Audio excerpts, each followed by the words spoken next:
All right, we are now live. Awesome. Hello, everybody out there in YouTube land, all 6 or 8 of you.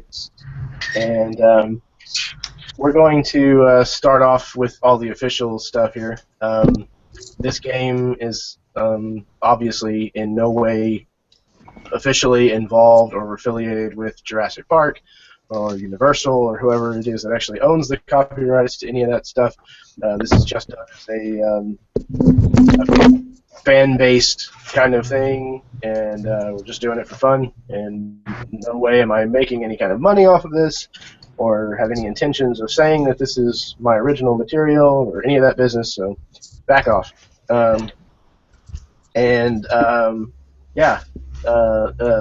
This is the conclusion to a game that has been running for almost a year on a website called Giant in the Playground.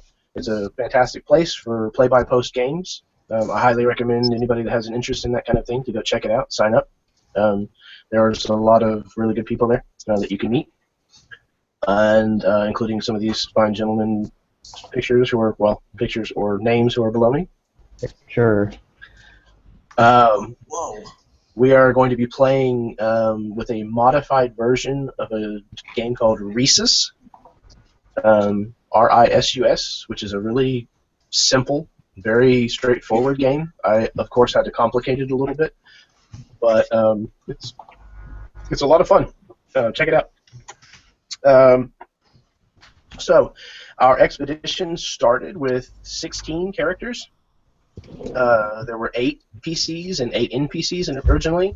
It was kind of an international team of experts that had been put together by a man named Virgil Blankenship, who's kind of the adventurous advocate son of a shipping billionaire named Gabriel Blankenship. And he put this team together because he intends to document everything that happened on Isla Nublar, and what InGen kind of accomplished and also did and then tried to cover up. If you're familiar with the plot of the books and the movies, then you kind of understand a little bit of what I'm talking about. If not, then maybe you just really like dinosaurs. Well, that's okay too.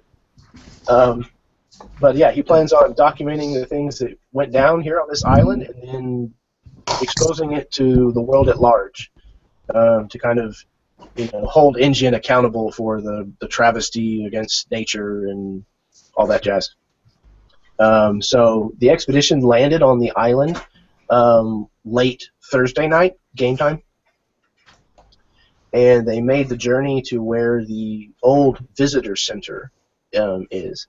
And just to clarify, this is 20 years after the fact, so everything's taken over a bit and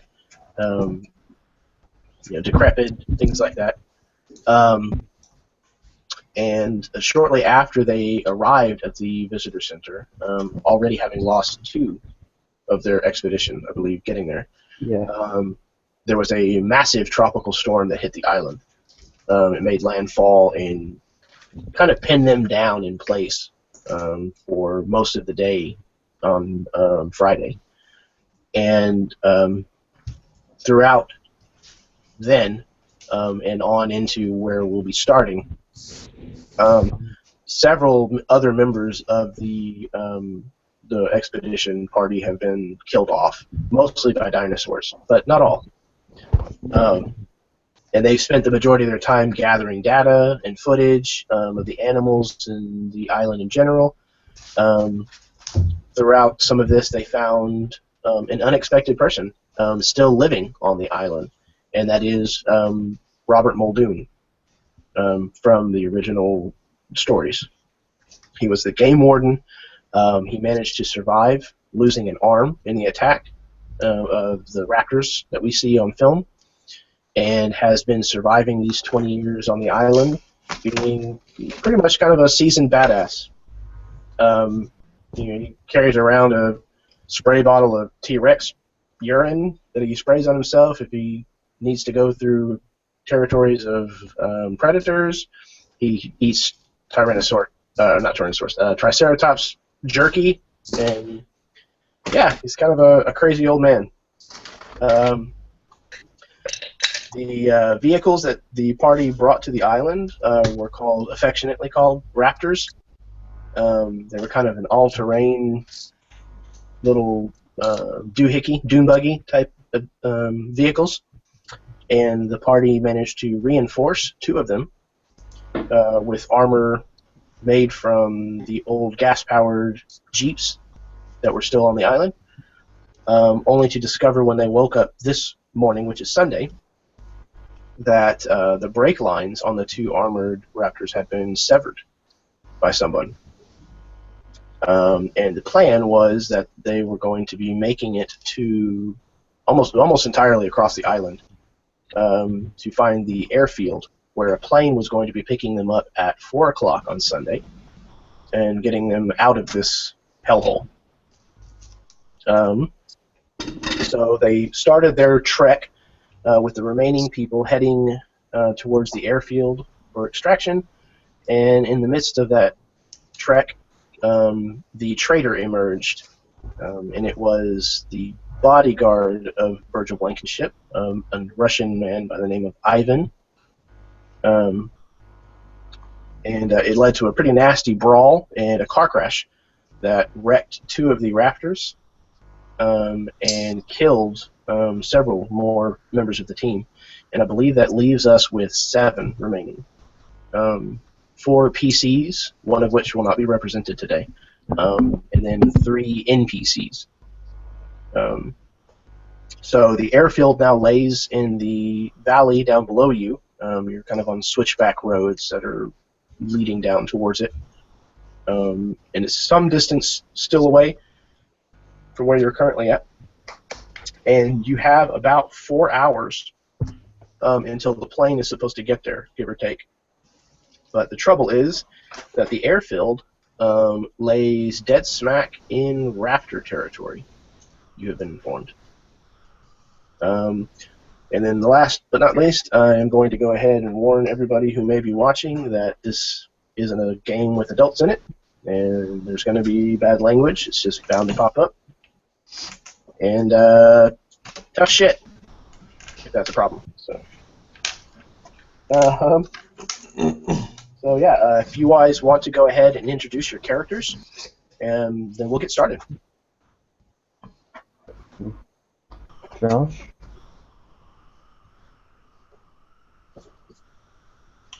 Well, I can go first. Sure, go for it, Alex. I am playing as Captain Anakin Harlock. I don't own the rights to Anakin or Harlock, but whatever. I made up a joke name and then stuck with it. He is a Danish-American ex-military guy. He is pretty badass, and he is hoping that when this is all done, he can get into the Navy SEAL program that he planned on getting into in the first place.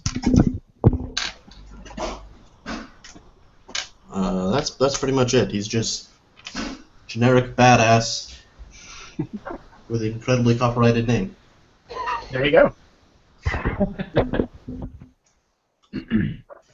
And I'm playing... how did I introduce him? I'm playing Dr. Danielle Lafollette, the French geneticist come paleontologist, the least badass of the remaining species. He was a secretary in the army, but that's about it. Very good. Thank you. And Josh? I haven't seen it. Uh-oh. How's that? You might have to kill your phone, man. Alright. Just wanting to give feedback there. There we go. Perfect. Can you guys hear me alright? Yeah, and you're just in time to introduce your character. Perfect.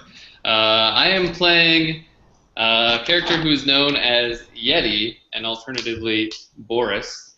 Yeti the Monster is a former Russian assassin who saw many bad things and did many bad things. and kind of took the job on the island with the skill set that he was a photographer in addition to being a daredevil and assassin, essentially. So really, since he went to jail, he's kind of had a change of heart on the things that he used to do, and in a sense, kind of trying to make good life decisions more often, if that makes sense. But he has been using the skills that he honed in all those years as an assassin and KGB sort of dude to make this mission a success so that he can grab some cash and maybe meet up with his daughter again and find her later in life.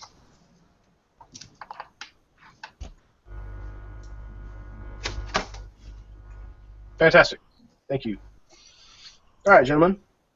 So, without further ado, we will go ahead and start this last little leg of Jurassic Park in the Shadow of Giants. I have one more to do. Oh, sure. PPS. If you look up Captain Anakin Harlock, my character sheet comes up. If you look it up in Google. That's all. Excellent.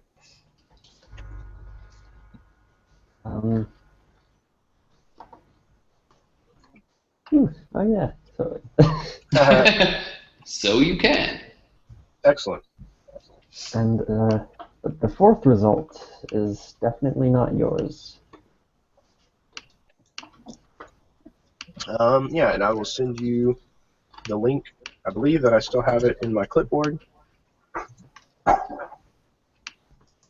wait, that's actually to the Hangout. The YouTube one, I don't know that I can get currently while we're running live, but I think we can. Hang on. Do do do do do do do.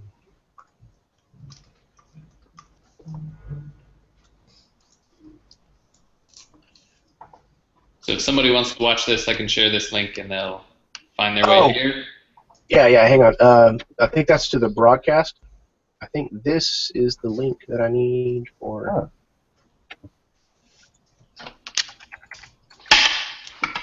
Well, quit it. There's a chat. Working on it. Hang on, my computer's acting slow here. I'm on the move again. I prefer physical dice, so I'm going to grab some. Okey-doke. Okay. Are you kidding me? Come on now. We can also link to the... I just Googled Jurassic Park and the Shadow of Giants. Guess what comes up? Us. Giant in the Playground? Did it bring up Giant? Link. Awesome. Oh, there you go. Perfect. Thank you. My computer, for whatever reason, was not wanting to give that to me. So, yeah, there you go. That's the actual YouTube link. If you send the other one, that actually gets them into this. And we certainly don't want that. Yeah. Not the that more I'm the merrier. wonderful people. Not in this case. Give that to me. So, yeah, there you go. All right, so let's see. Okay, so you guys are on this kind of elevated. What in the world? Don't mind me.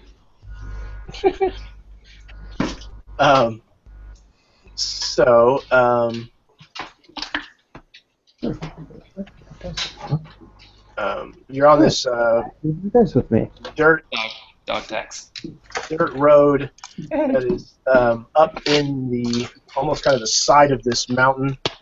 It is currently mud because of the recent rains, and you have jungle on both sides, but on the right side it goes up the mountain, so the jungle is actually right there next to the road. On the left side, there is a pretty extreme drop-off, so the jungle canopy is almost kind of level with the road at this point. And that is where you had just lost two of the raptors down that slope to the left. and several of your expedition had perished in that car crash. And even though a few of them had been saved as well, the fight, the exchange with Ivan left your medic, Hana, shot fatally, and she died. So it is down to just the 7 of you, Captain Harlock, Boris, Dr. Lafoyer, Daniel. Dr. Lafayette. Daniel, the French geneticist, and Robert Muldoon, as well as Gigi Takafari, the Zimbabwean mercenary, and Virgil Blankenship, naturally. Of course. Entrepreneur. Naturally. So, you guys loaded up in the 2 remaining Raptors that were functioning, at least, the majority of which were functioning, and carefully pressed on, keeping in mind that the armored Raptor that you were in did not have working brakes. And you pressed on down the road for probably another 10 minutes or so before you're able to spot the airfield down below you. It is pretty much a field that you can tell had been leveled at some point. You are fairly certain that there doesn't seem to be any kind of concrete or asphalt or anything else that had been laid down like that. Sweet God, Josh. Dice be rolling. Yeah, and there are 2 buildings that you see that you can guess pretty much form the airport of this island. One of which is a small hangar that looks like it could probably fit a twin-engine plane, and that's probably about it. Maybe some tools and things like that. And then the other thing is a control tower that is mainly just a 1-story building. We'll call it probably 40 by 40, roughly. And then one portion of that building is 4 stories tall and has, a round of windows about it, and it has all kinds of, antennas and the, satellites and things like that on its roof. So, yeah, that's what we're currently looking at. So, you guys take it away. Yeti kind of stops his vehicle. I presume we had been moving at some point after the traitor was revealed and all that sort of stuff. Yep. We've buried those we could. Yep, you're about 10 minutes down the road. And he stops his vehicle that was in front, not quite abruptly because he's driving the one without brakes. But he sticks his hand out the window and goes on the radio. I go there. And then he kind of indicates the 4-story building that's near the airstrip.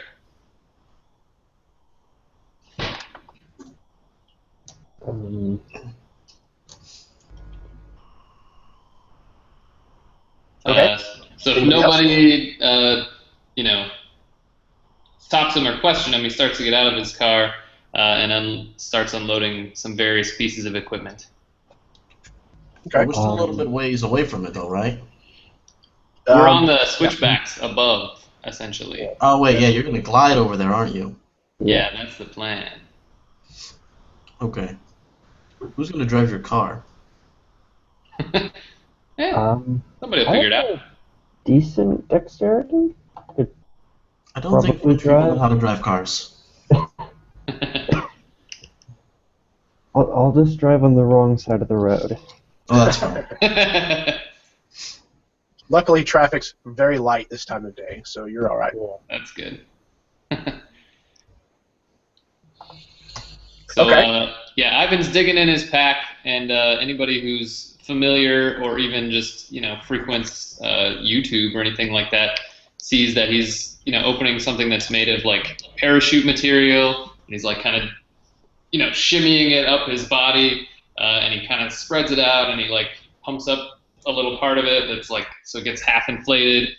And then he's also grabbing what looks to be, anybody with some military experience would see that it's explosives, some C4 with wireless devices attached to it. He also grabs his sniper rifle and, of course, keeps his 2 handguns on him as well. Okay. Yeah, so he's definitely getting prepared for what most of you could probably assume would be, a descent. Okay. Muldoon is kind of watching. Get out of the car. I'm sorry, go ahead. No, I was just gonna get out of the car, and I think my rifle's scoped, so just like start trying to look through the windows, see if I can see anything moving. Okay, excellent. Go ahead and give me some kind of perception-related check. It's probably just gonna be straight wisdom, isn't it? Probably. Alright, 4, 5 dice. 17? That's pretty good.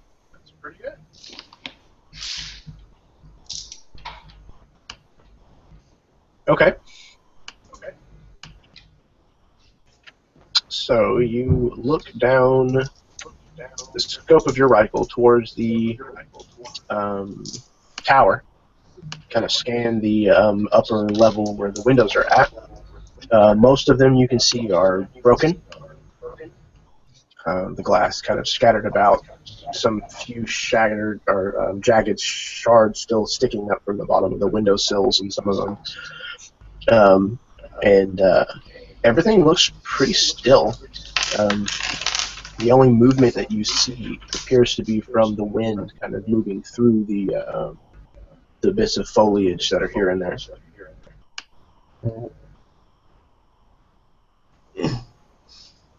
Hey, did our kid die? The young guy? Oh, damn, I did not remember that. Okay. The kids? Oh, Calhoun. Calhoun, yeah. Yeah, that was one of my favorite guys. Yeah. Which one was Calhoun again? Yeah, Calhoun, the one that was James Franco's picture. Yeah, that guy. Okay, so... Once. Yeah, he died in a car crash. He was awesome. Oh, okay. He died along with Harold. Oh yeah, the badass photographer, right? No. That was Kip. Kip? Yeah, he got Who the hell was taken Harold? off. Do what now? Kip what? I said, who the hell was Harold? Harold was the other paleontologist. He was kind of a bland man, if you will. I don't remember Harold. I think you're making that up. He didn't do much except die.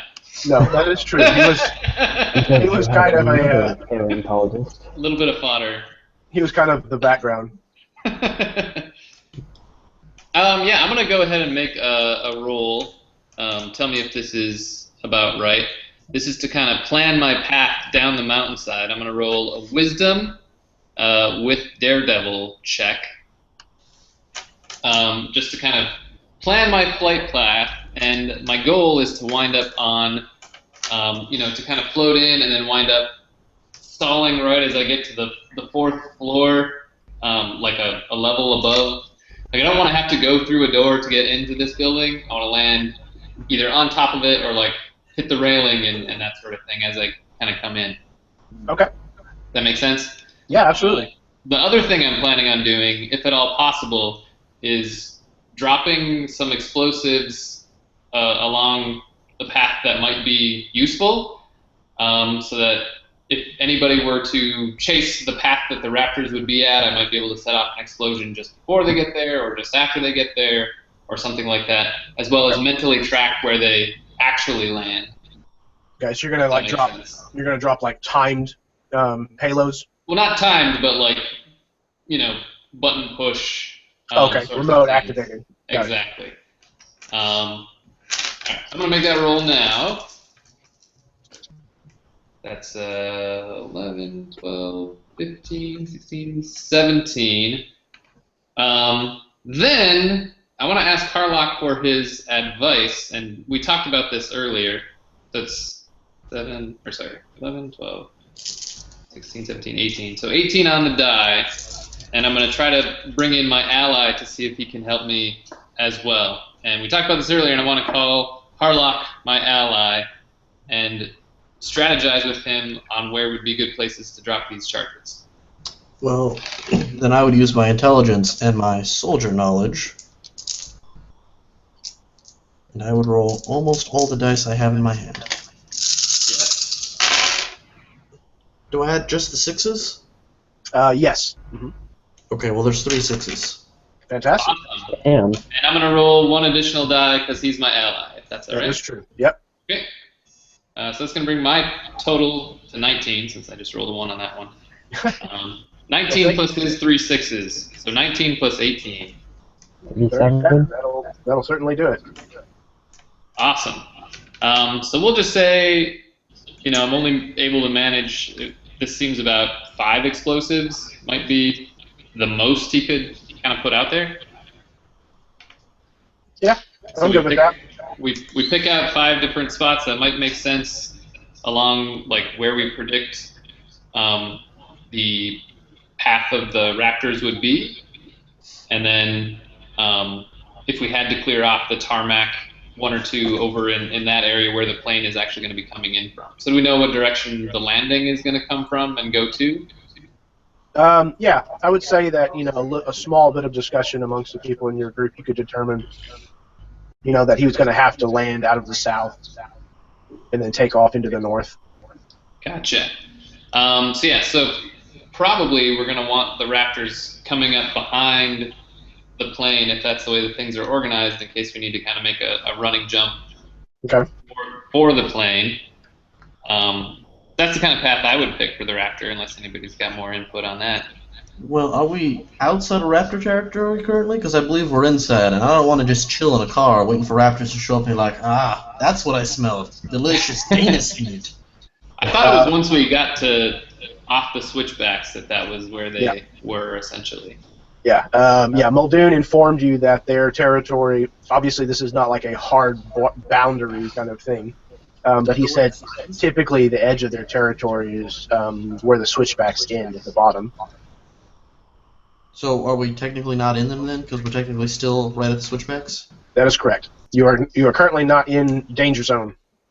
Oh, good. Yeah, that's good news. So then I kind of let everybody know that I'm going to set my camera to record while I'm in flight, because that would be some badass footage for the YouTube later. Right? It's very good. It will be very cinematic. Yes. Make sure you only shoot it at 30 frames a second then. He's got nice equipment. He's had money to kind of get some really nice stuff. So it's not quite GoPro quality, but a little bit nicer. But yeah, he's got the thing kind of poking to where it sees where he sees, and there's 2 modes. He can either set it to record or he can set it to stream. And right as he does the thing, he's going to set it to record, because that will look the most awesome. Fantastic. Okay. Okay, So the only thing left then is to decide drivers. Yeah, that would be good. Yeah. So, let's see. I'll drive. Anyone who isn't good at shooting things should drive. What? Anyone not good at shooting things should drive. Oh, I'm terrible at shooting things. Yeah, I know. Virgil is as well. Good. They can drive. I will sit in the car with Virgil with my big-ass fucking gun and just shoot everything. Fair enough, including the other raptor? Yeah, obviously. Fuck those guys. They don't want to be my raptor, they can die. Hey, screw you. I just said we could be in your raptor the first time, and look where it got us. Still alive. If I recall, I'm the one who killed the one in your car. You may have a point. Well, that's why we keep him around, to murder people. A little bit of Russian on Russian violence. Yeah. Okay. So Virgil gets into the to drive the unarmored. No, armored. The armored one. Okay, so Virgil driving the armored one. Danielle is driving the unarmored Raptor. Muldoon, we will put Raptor 3. I'm gonna actually get in the same vehicle as Daniel, probably. Okay, so you'll get into Daniel's the unarmored Raptor. Alright. Yeah, because I want to shoot from the most in danger location. Okay, that would certainly be the unarmored one. And truthfully, it would probably be a little bit easier to shoot out of the window of, since you guys have reinforced the other one. Right, we'll get ZZ in this one too. Okay. So yeah, we'll have Harley, everyone expendable in one. All the expendables in one. Daniel, and ZZ in the unarmored, and then Muldoon, Akiko, and Virgil in the unarmored. Sorry, in the armored one, rather. And Boris out on walkabout. Yeah, essentially. Or flyabout, if you will. Okay. So I say to Akiko, it's okay, you wear hats now. Now it's time to be the monster. She is timid as always, and just kind of, looks down at her hands and kind of does a single nod of her head. Still too chicken shit to shoot the pistol I gave her? Apparently. Damn it, Akiko. Too chicken shit to show up, apparently. And actually, he's not on Walkabout, he's on Overwatch. There you go. Yeah, that's true.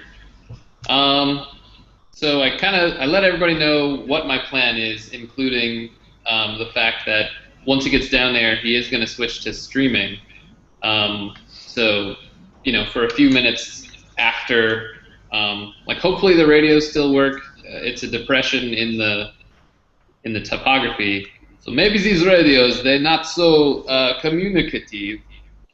But still, one shot for danger. I think I have a satellite phone or something. Mm-hmm. There's definitely some in the group at the very least. Yeah. In addition to the radios that pretty much everybody has. And they have seemed to work overall fairly well. We had some issues during the storm and things like that, but overall they've been pretty reliable. So now we got 3.5 hours to wait for this plane to show up, right? Yeah. Okay. 3.5 hours. So I have a drone that I've never used, so I'm going to use it to fly around and look to see where the raptors are. Okay. Are you going to do that while you guys are parked, or while you are driving along, or? While we're parked, because I assume we're just going to stay up here until the plane lands, and then we're just going to race down there and try and get inside the plane. Okay. I guess I thought about how long from here till the plane area. I was imagining that it was going to be a 20-minute drive. Yeah, it would probably be about a 20-minute drive or so. You're going to be able to cut, most of that out because you're literally as the crow flies. Right. But yeah, those of you that are going to be land-bound, you're going to have to take some time getting down the mountain still. So you're going to have to go on the switchbacks, that take some time to decrease your elevation down to the valley below you. Okay, new plan. Then we'll all run to the watchtower, and then eventually the raptors will grow bored waiting for us to come out of the watchtower. That might take a little too long. How long are the attention spans of raptors? Well, they can open doors. Yeah. They can't open locked doors. And if we're worried about them opening doors, we'll just shoot off all their hands. What you don't know is one of them actually has levels in Rogue. Fuck! Just a little meta knowledge. If everything is, we're kind of planning things out. If we're expecting a plane in 3 hours-ish, then about at an hour and a half is when I would make my flight. But I have an hour to scout and make sure there's nothing stupid in this building that's going to attack me from behind while important things happen and all that. Okay. So you guys are going to chill up here for about another hour and a half or so. Another hour and a half to 2 hours or so, and just kind of bide your time. Keep an eye out. In the meantime, you fly that silly machine, yes? You find where the problems is, right? Of course. Okay. So you have engineer as a cliche, is that correct? That is correct. Okay. So why don't you give me an engineer plus, we'll call it wisdom, I guess? To scout? Yeah. Okay. Your control of the device and making sure the cameras are all pointed in the right direction and where to look for these nasty things and all that good stuff. Okay, so that's 6. Okay. Oh wow. Okay, so 3 5s is 15. 6 and a 4 makes. What is 15 plus 10? 25. 5 plus this 3 is 28. Excellent. I love these dice. There you go. I need to roll d6s more. I'm going to roll up a rogue. Okay. So yeah, you get your drone out and you take off. Excuse me, you take off with it, and you're putting around, and you've pretty much gone over the entire cleared area of this field and not seen much. You see a little bit of swaths of grass that may have been trampled by something coming this way or that. And you can tell that there's kind of a ring of jungle that's around this airfield where it is started to creep in on the edges and kind of retake this territory somewhat. But there is still definitely a defined kind of barrier around this airfield. But you managed to carefully kind of navigate your drone in through the canopy, just below the thickest part of the canopy of this jungle, and kind of get an intimate look of what might be hiding out there. And you don't get a whole lot of presence of animals. It's actually kind of stark and barren in that regard. And then kind of on the edge of the frame of your little monitor that you're watching, you do see something zip past, super fast. You see, there, you see, did you see that? Yes, I saw it. Don't worry, it was a butterfly. He looked larger than butterfly. It was just very close to the camera. That's what they all say. And that, if you kind of, pan the camera around, send the drone more that direction, things like that, you will eventually find a creature that you are assuming must be these raptors that Muldoon was telling you about. I assume Muldoon will let me know that is in fact a raptor. Yeah, absolutely. Excellent. So if I fly over to their nest with some explosives attached to this drone and blow it up, will that distract them? This is a plan I can get behind. Because it involves explosions? Bad news. I won't be able to see the explosions because I'll be blowing up my camera.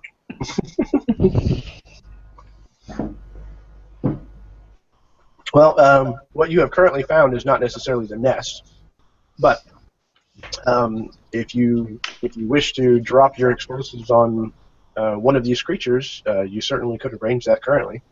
not one of the creatures. When we're driving down, I want there to be a big explosion, so they'll be like, oh, look, there's people. Wait, what the hell is that noise over there? Let's investigate that. That seems exciting. All right. It's just distraction. So yeah, you can certainly set that up if you wanted to. I help. You wait. You wait here. I bring these.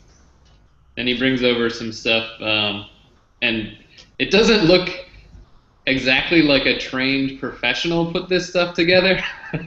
Like somebody who just he knows exactly what corners he can cut and which he doesn't, and there's like some exposed wire a little bit here and there, so it doesn't look exactly like masterwork engineering at all. He's like, this will do the job. This will do just fine. You release, you drop, you push this button. Oh, don't get too close. I don't push now. You wait, you push later. Right, and as a combat engineer, I look at this and go, oh, sweet God. Oh, no, that's so bad. Oh, God. If you want to reattach the connections or whatever, that's... I fix it a little bit first.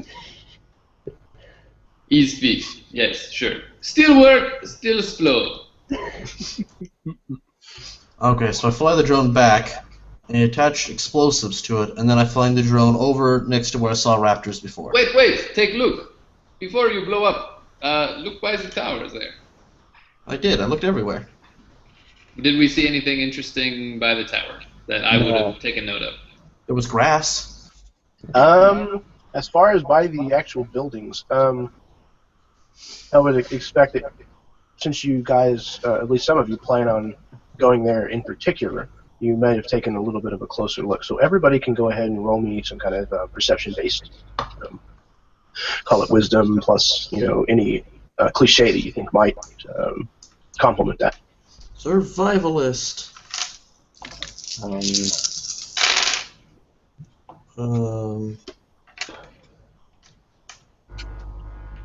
Soldier, I guess. Nothing. 15. 11, 15, 20, 21. I got a 26, utilizing Harlock as my ally again, and rolling a hitman plus wisdom. Okay, excellent. Well, if I'm assisting him, then I got 1/6. And now Okay. we get 32. May as well assist him as well then.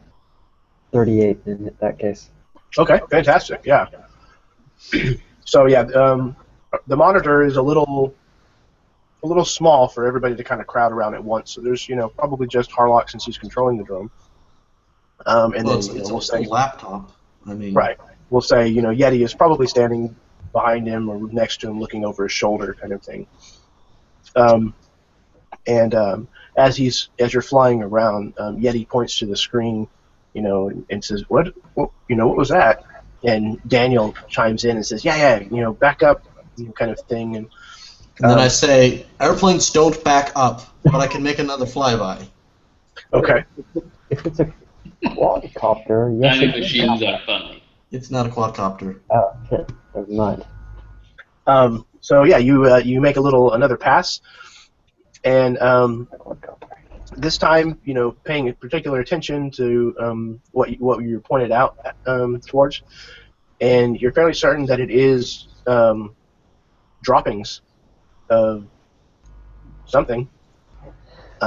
So it looks like there's at least been some activity in this area, at least somewhat recently. Doc, that's your dinner. And you do see a few scattered bones. Yes, screw you, Russian. Can't do a French accent. You're good. Okay.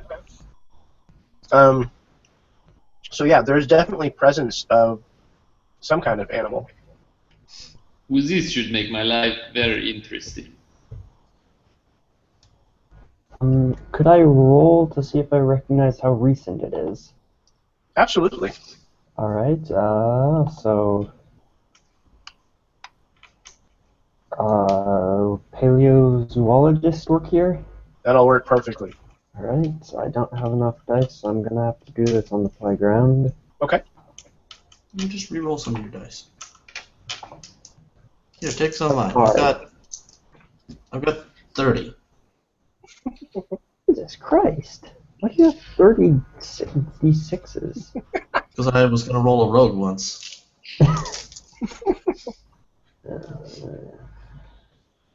Because I made a Pathfinder rogue, and it was a Kalashar or something like that, and it has 4 arms. Alright, 25. 25. Excellent. Okay. Yeah. Might Akiko take a look as well at that? Just a suggestion. Yeah, sure. What can she do? Computer is still acting kind of slow, switching between things here. Ah, okay. You're fine. Okay. Yeah. I'm sure she has something that would be applicable. Yeah, she's got alien I got it intelligence up. 4. She's got Int 5 and Paleontology 4. So I can roll 9 for her if that's okay. Yeah, that'll be perfect. Okay. 5, 6, 9, 13, 23, 25, 26, 27, 28. Okay. What we'll do is. And no 6s. Oh, okay. Okay. All right. So apparently she kind of knows what's going on, but she must be somewhat keeping it to herself or something, which would not be entirely out of character for her. Doesn't want to comment on the poo. Right. Exactly. That's just taboo. But Daniel, even without her direct help, you are still able to figure out, just on the brief amount that you saw of it, that it looks like it was probably within the last day or two. Alright. So very recent. I say, don't worry, if they just ate there, if they're anything like lightning, they won't be back. And they are something like lightning because they're fast. Not that they, ate there. They just shit there. Well, there were bones. I'm pretty sure bones just don't magically appear. Or do they? I'm not a scientist, I don't know. Yes, bones. Everything you know about science is wrong. Spontaneous generation is true. Bones appear where people eat things. Good. Okay, that makes sense. There you go. Yep. Okay. True science fact. Is there anything else that you guys would like to try to accomplish over your hour to hour and a half? Let's see. Oh, we gotta drop those explosives now. Oh. Well, you gotta fly. You're gonna do that when you're flying. No. I thought you were gonna drop some explosives on a raptor nest or something. Or Oh yeah, my drone. I'm gonna go look for that, and I'm just gonna park. The drone's gonna land there. Raptors will be like, "Oh, what's this?" And then they'll realize it's non-edible, and they'll leave it alone. And then it will explode suddenly. Hopefully. I'll never see it coming. As long as all the cables were connected correctly. They were. I checked. They worked before. Shit, what if the raptors mess with it, though? I'll park it in a tree. Isn't that just called crashing? No, it's called parking if you do it on purpose. I have parked many, many things before, if that is the case. Yeah. You actually find a spot where it looks like they've probably eaten at least somewhat regular. There's kind of a collection of bones, as it were. It's kind of hard to identify most of it, but you're guessing that more than a few of them are probably dinosaur related. They're quite large. I assume all of them are dinosaurs. It very well may be the case. But it's kind of a scattering around in this kind of shady depression in the trees. That's probably, we'll call it 50 feet, we'll call it 50 yards back away from the airfield. And it's kind of a gruesome little spot, but yeah, you easily find a place where you can crash park your plane into. Excellent. And you can roll me an engineer check, just a straight engineer. Just a straight engineer, no gay engineers. Exactly. Wait, with no stat? That is correct. 13. Okay. The cameras are even still working. I am the best. Success. You'll notice he didn't say anything about the explosives, though. We'll find that out when they go boom. Yeah. Those will have to wait until you test them. Okay, it's time now. I go, yes? Yeah, go. Oh, almost forgot. Yeah. So over the last hour or so, you guys have noticed that another band of weather has started to roll in. Son of a bitch. Perfect timing. I shoot it. It's a plot storm, if you will. Those are the worst. I start praying to Zeus. And I pray to Poseidon. Yeah, wait, no, shit, right. Poseidon's the god of storms. Yeah, but you're already praying to Zeus. Yeah, Hey, you got to cover your bases, man. yeah. Yeah, so I still think it's definitely time to go. I don't want to hesitate too far. So presumably I'll be able to also make another half a flight or a quick exit from the fourth floor of this building, enough to hoof it to the plane. You have a wingsuit. Yeah, but 4 flights isn't exactly a ton of space to catch draft and all that sort of Oh, stuff. no, just like jump out a window. Exactly. That's why you're a daredevil. Right to the ground. So is there relief beyond that tower? Do I presume there'll be enough space between there and the ground to get going again, or do I know that I'm going to have to run again? Bless you. Gesundheit. We will call it you would realize that it will be a tricky maneuver, but possible. Gotcha. Okay. Yeah, in that case, okay, so I videotape on the way down, then I stream. You let me know if you need something, yes. I will radio once I stop. Good luck. Okay. Good All right. So let's get a timestamp on when you guys are pulling the trigger on this. An hour and a half before is when he said he was going to fly off. Okay. So the plane is supposed to be leaving at 4. You're expecting it, within probably half an hour or so before that. So we will say that you are pulling the trigger on this at 2 o'clock, 2:15, somewhere around there. All right. Oh, it's already 2:30. Your time. Yeah. Yeah, my time at 7:30. Where do you live, France? Scotland for the year. Oh.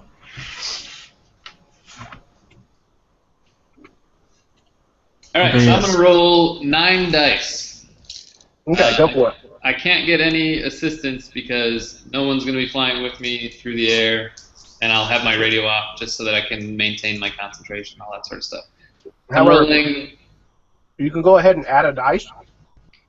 Add a die because of your pre-planning. Ah, okay. Sounds good. And I'll shoot at you to help. To cause wind drafts. I'm not asking for assistance. Yeah. Okay, so this is dropping a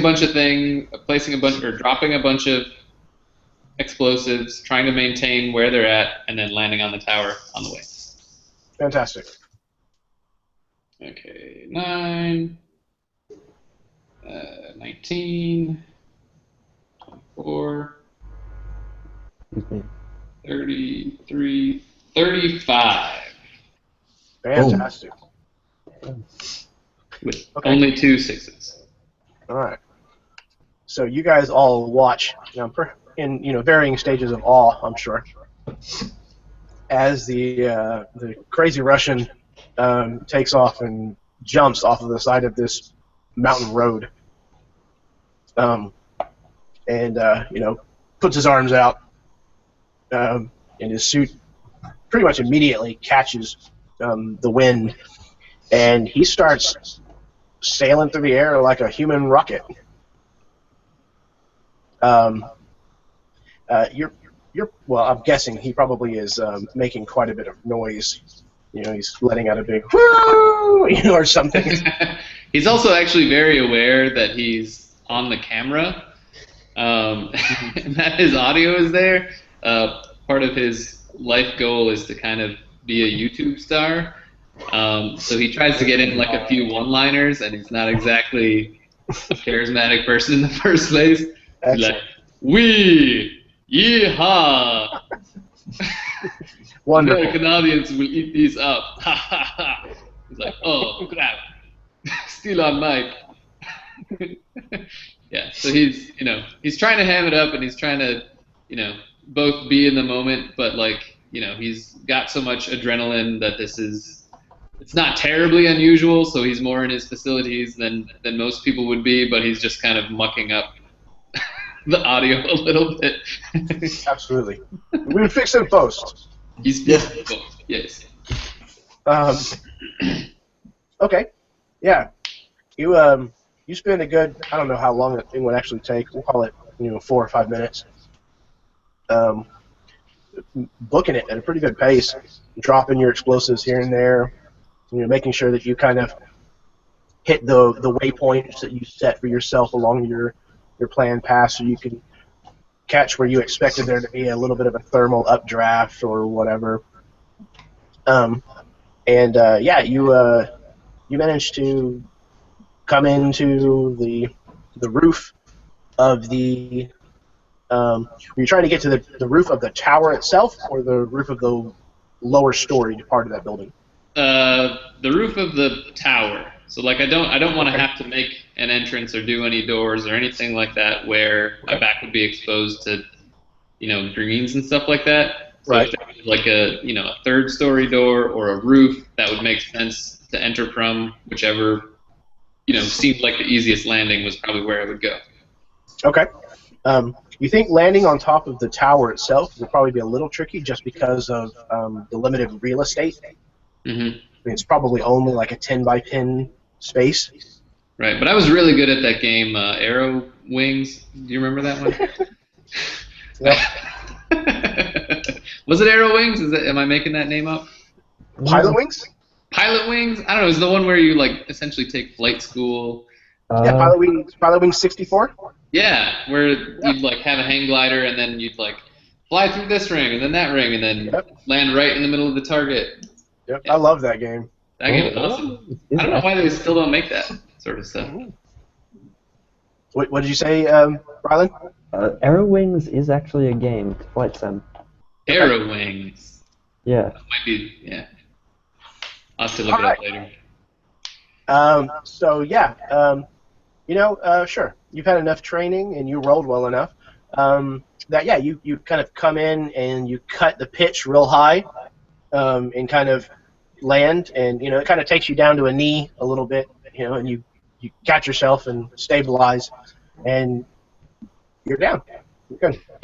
So he in front of the camera, he's like, "Ha! Nailed it! Watch me whip!" Ha! He's been practicing that line.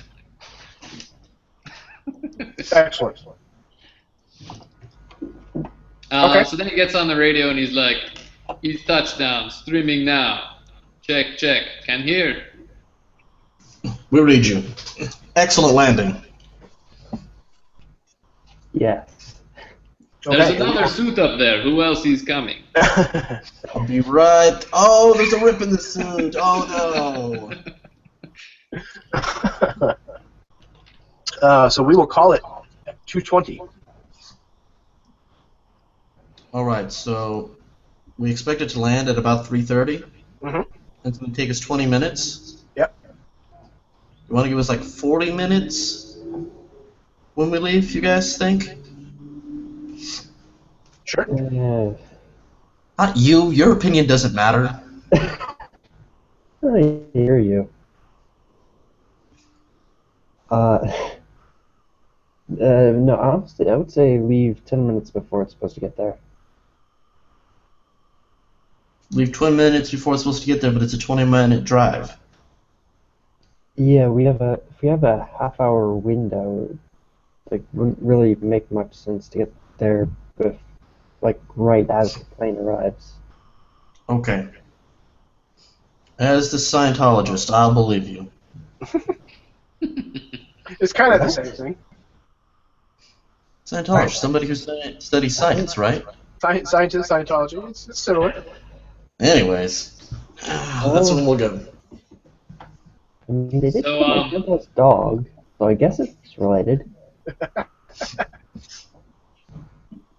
Okay. So you guys are going to kind of bide your time for the next hour? Yeah. Hour, 10 minutes, roughly? Sure. Okay. I have some things I need to do, Absolutely. obviously.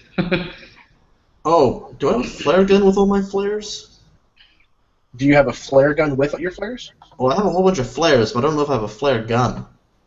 Well, are they are they road flares, or did you intend for them to be fired from a pistol gun? Well, I intended to use them in case we had to alert a plane where we were, and so I assumed they would be shot out of a gun. Okay. Then yes. That's not the picture you put on my sheet. Well, if you had pictured it as one that you would actually fire up into the air as opposed to light and put on the ground, then you absolutely have a gun with it. Excellent. I can also shoot flares into the forest to distract them and potentially burn down the forest and be a terrible environmentalist. But I'm half American, so that's expected. Yeah. I mean, besides, there's dinosaurs in there. We want to kill as many of those as possible. It's unnatural. Mm. Besides, dinosaurs Really aren't real. Never existed. Government propaganda. So I'm going to ask, Something sorry, what? Bad joke. Yep, bad joke. Alright, so I'm going to ask, or go ahead and kind of start going through this building a little bit. If I need to, break down a door or bust in a window just to get into the control tower, I want to know if electricity is still on, if there's landing strip lights that I might be able to look at and potentially, assist the plane in coming down. So my first goal is to, clear the area, make sure that I don't have, guests in there or evidence of guests. And then after that, I would go and look into, is there anything that I can do to help with the plane coming in? And then after that, I would go to Overwatch sorts of duties. All right. So yeah, there isn't a direct hatch access into the control tower. So there's a ladder on one side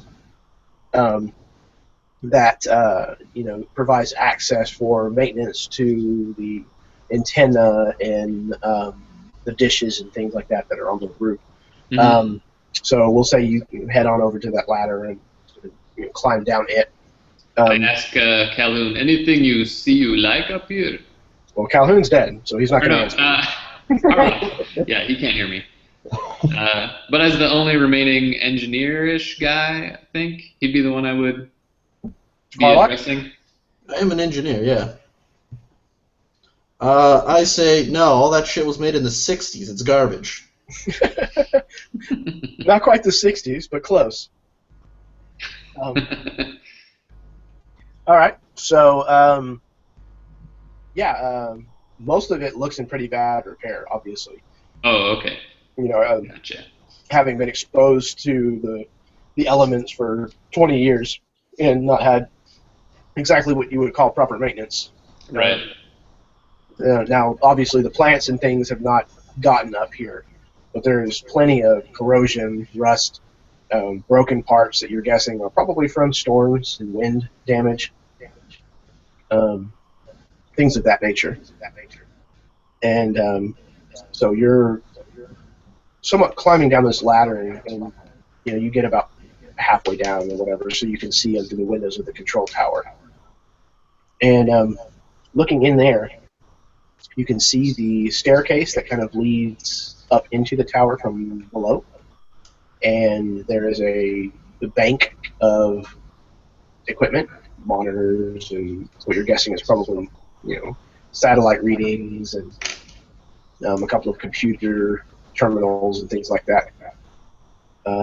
All of which is currently dark and is covered with various, dead leaves and things that have blown in here from with the wind, and a general kind of grime and age that have kind of settled on top of everything. Mm-hmm. But you do see in the grime on the floor that some of it has been disturbed. It's hard to tell how long ago this might have happened. But you do see some 3-toed footprints. Oh, fun. Oh, just giant ducks. Don't worry, you're fine. He's got his radio earpiece in, so he's not necessarily, worried for the radio to let somebody else know that he's there. But he probably goes personally silent and maybe, makes signals in front of the camera instead of saying words out loud. And he goes kind of into stalker mode. But he asks, what's these? About is anything useful? Kind of Okay. gesture. Give me a pantomime. Yeah. You can give me a pantomime roll of some kind. So maybe charisma based. Sounds great. I'm gonna roll charisma plus Soldier? Hitman probably. Mm-hmm. That'll work. We got 3, 4, 9, 12, 13, 15, 20. 20 for that. Okay. Yeah. It's definitely not the best bit of charades that some of you have seen. Use Russian sign language. But you think that you get the general gist of what he's after. He seems to be kind of questioning what might have made these footprints. And I would say that Daniel would probably have the best chance of identifying this, with the exception of possibly Muldoon. And the two of them together, I would say, would readily be able to tell that this was something vaguely raptorish. Vaguely raptorish, not actual raptors. They're actually pseudo-raptors. They're the kind of raptors that are actually herbivores. Yeah, the claws are just a show. Exactly. Those are for shredding lettuce. Yes. Slicing tomatoes, making good salad. So barring any, additionally useful information, he's just going to kind of make his way. He's got a handgun out with a light underneath it, and he's kind of, doing this thing and making his way around the area. Through the video, can I see how horribly damaged the computers are? Sure. You can make that. It's probably actually not really hard to tell. You're guessing that since the windows and whatnot were broken out in this room, and the amount of detritus and dead plant life and whatnot that is settled on this, that the machines themselves have probably not fared well. So if it was something just like a monitor that was hardwired to something else downstairs that actually powered it, it might be okay, which it looks like one or two of them might be like the radar. But anything like a actual desktop PC, where the machine was actually stored here, is probably no good. Okay. So we'll say about half the equipment is probably potentially useful. I'd ask him if he has any extra recording devices on him. Camera. I tell him to try and find the radar and put the camera next to it so that we can watch, and we'll be able to tell when the plane is coming. I'm not sure I follow what you mean. Turn on the thing, put the camera in front of it so you don't have to stay in the room to watch the radar. Oh, that would mean putting the Yeti camera like facing the radar, essentially. Yeah, ask if you had any other cameras besides the one you're using. Yeah. Well, he's got a second one, but it's not. You know, he kind of had to cut down to be in a flight suit, so I would guess that he probably only has the one, other than like a point-and-click camera. Yeah. Never mind probably if you carried a long arm as well as 2 handguns, I would imagine your weight issue was probably pushing it. Yeah, and as well as just being a gigantic person. Exactly. Yeah. Well, the extra 20 pounds that you may have put on since your days as a hitman didn't help, but that just makes sure your landing is a little bit better. It's okay to be a little soft. Exactly. What they say, more cushion for the pushing. Perfect. Yeah, so he's, he says, there's nothing really I can do. He's like, can't do, only camera, something like that. Okay. He kind of, makes his way to the next door, kind of trying to preserve what tracks are already there, and then see, like, are there multiple sets of tracks? Is this the only thing? Are the doors open, or are they still locked as he's moving through them? Up here, there actually are no doors. It's pretty much a 360-degree window type situation. Since this would have been where the people landing the planes would have needed to be able to to scan the horizon and whatnot. So it's pretty much kind of an opening in the floor that has a railing around 3 sides of it, and on the 4th side, it's stairs that begin to descend down into the actual tower. Yeah. And that is open. Yeah, that's the descent that I'm going to make at this point in time, after obviously taking a peek in there to see, do I see anything moving around and all that sort of stuff. I'm going to make some sort of perception for that, or? Yeah, sure. So I'm going to do Wisdom plus Hitman.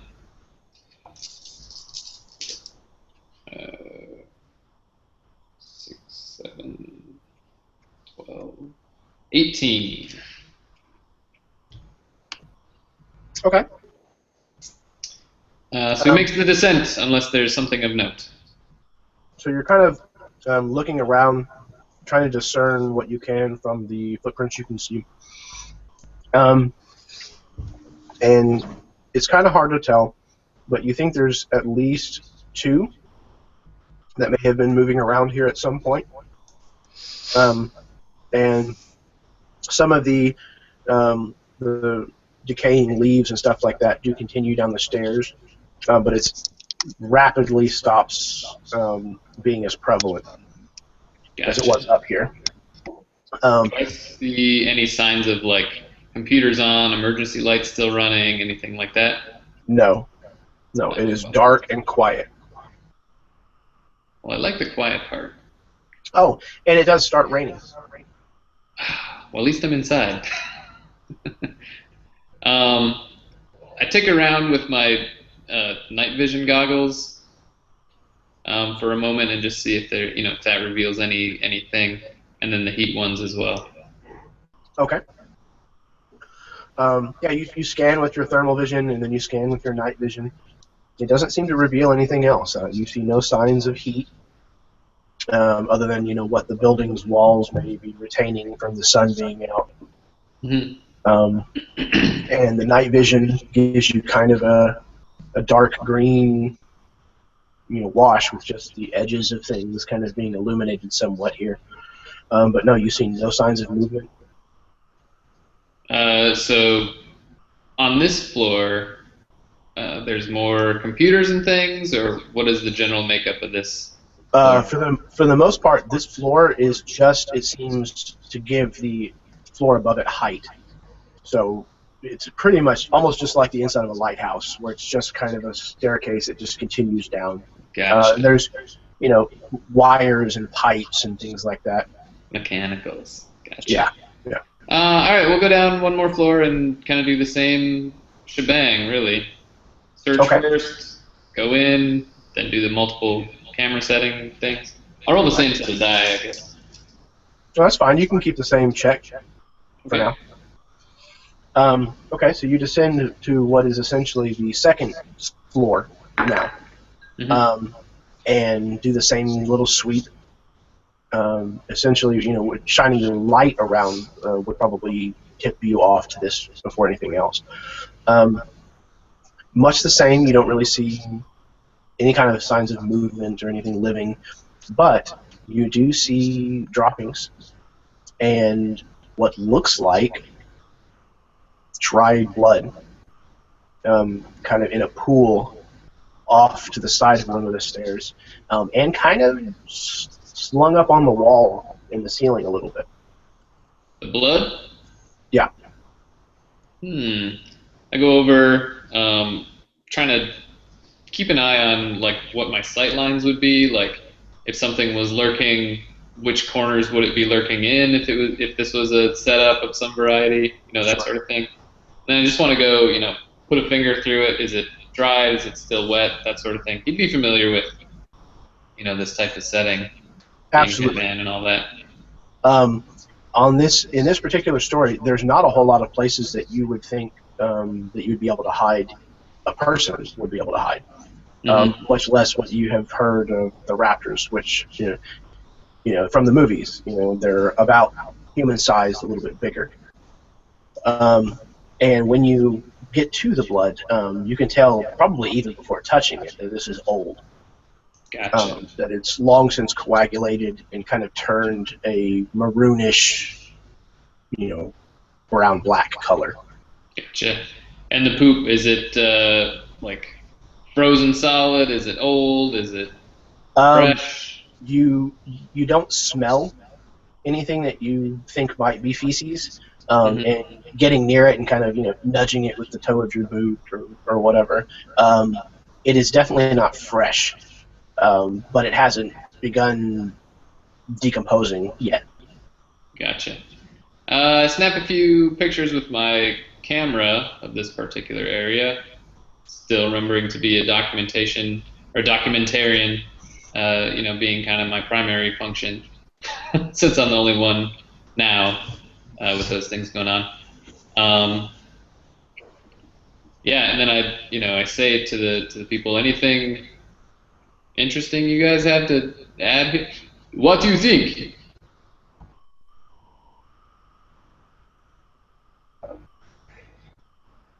I got nothing. I can't really think of anything that Daniel will be able to figure out with the blood, and if we've already established that the droppings aren't fresh, I don't need to do anything with that either.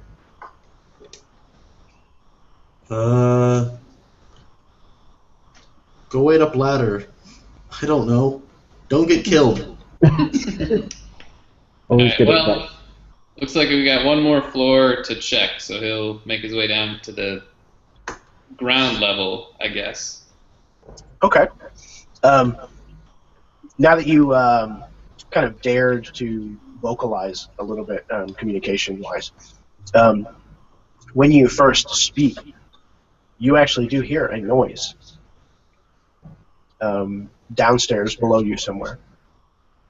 It sounds like some kind of hard object hitting another hard object.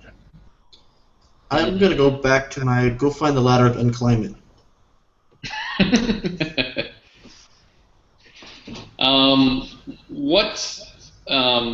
What entrances to this floor are there? The second floor? Yeah. None, other than the staircase that leads up and down. So is it a ladder or is it like a staircase? No, it's like a staircase. It looks like one time it was probably carpeted, but most of that has since kind of gotten torn back or worn down. Gotcha. Is there anything that I can see just looking down the staircase? Yeah, there's a small space that's again probably 10 foot by 10 foot or so, where it looks like this staircase originates on this floor, on the first floor. But there is a door that leads into this small staircase room, if you will. Stairwell, I guess, is what you would call it. And that door is standing wide open. Gotcha. So I'm on the second floor currently, or I'm on the ground floor currently? And the way I was picturing it is you were kind of on the upper steps of the stairs of the first floor. So you're making the transition between the second and the third, the second and the first story. Right. So my goal is to, close doors and or lock things or make a barricade or a bottleneck of some variety at some point. But in order to do that, I need to, kind of clear where we're at.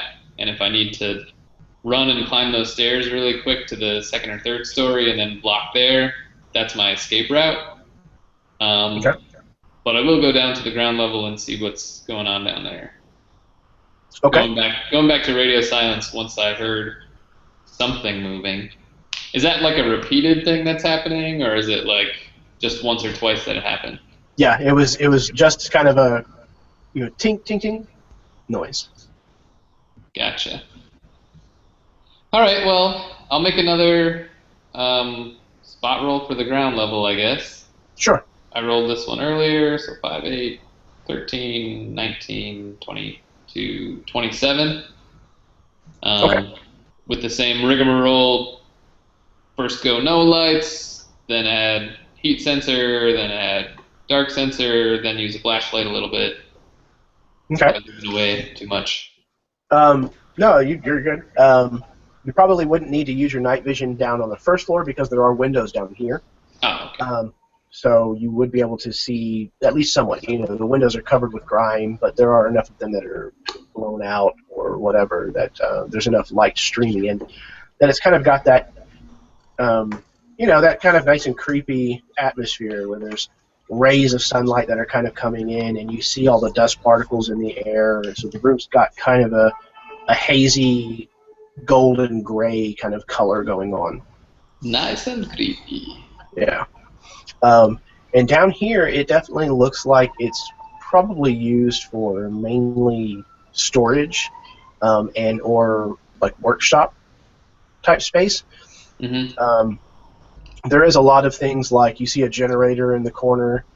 You see things that look like they might be the landing devices that they use. Right.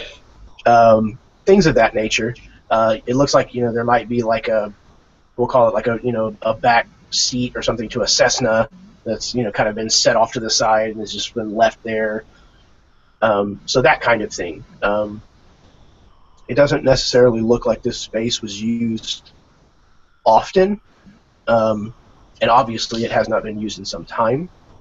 Gotcha. But you do see what looks like a partial skeletal remains of something kind of in one of the more open areas of the space. And it's kind of hard to tell what it was at one time, but it was probably the size of a cow. Mm-hmm. And you can kind of see the the ribs kind of sticking up into the light. And you're kind of seeing this, there's a counter or something that's, you're basically just seeing, kind of the top tines of the ribs. Gotcha. Outside of one of the windows, on the far side of this space, which is probably, again, about 40 by 40, you do see a dark shape zip past one of the windows. Ah, shit. Well, I'm going to make a, quick, rash decision, and I'm going to go back to the wall as much as possible, out of sight as much as possible, as low as possible, hopefully below countertops and window breaks and things like that. and just go and like whatever generator power switch there might be. You said there was something like that over there. I go try to ascertain what that is, flip it, and then I'm like headed right back, same path, back upstairs, and I want to get to the top of one of those ladders and find something to cover it with. Okay. I don't like that there's so many blown out windows here, because even just closing the door isn't gonna right, amount to any more safety. Okay. So you head over to the generator and you make the switch, and it makes a noise. So kind of like it's starting to turn over, and then falls silent, and nothing happens. So if you have any kind of mechanical abilities or cliches, you can feel free to roll that right now.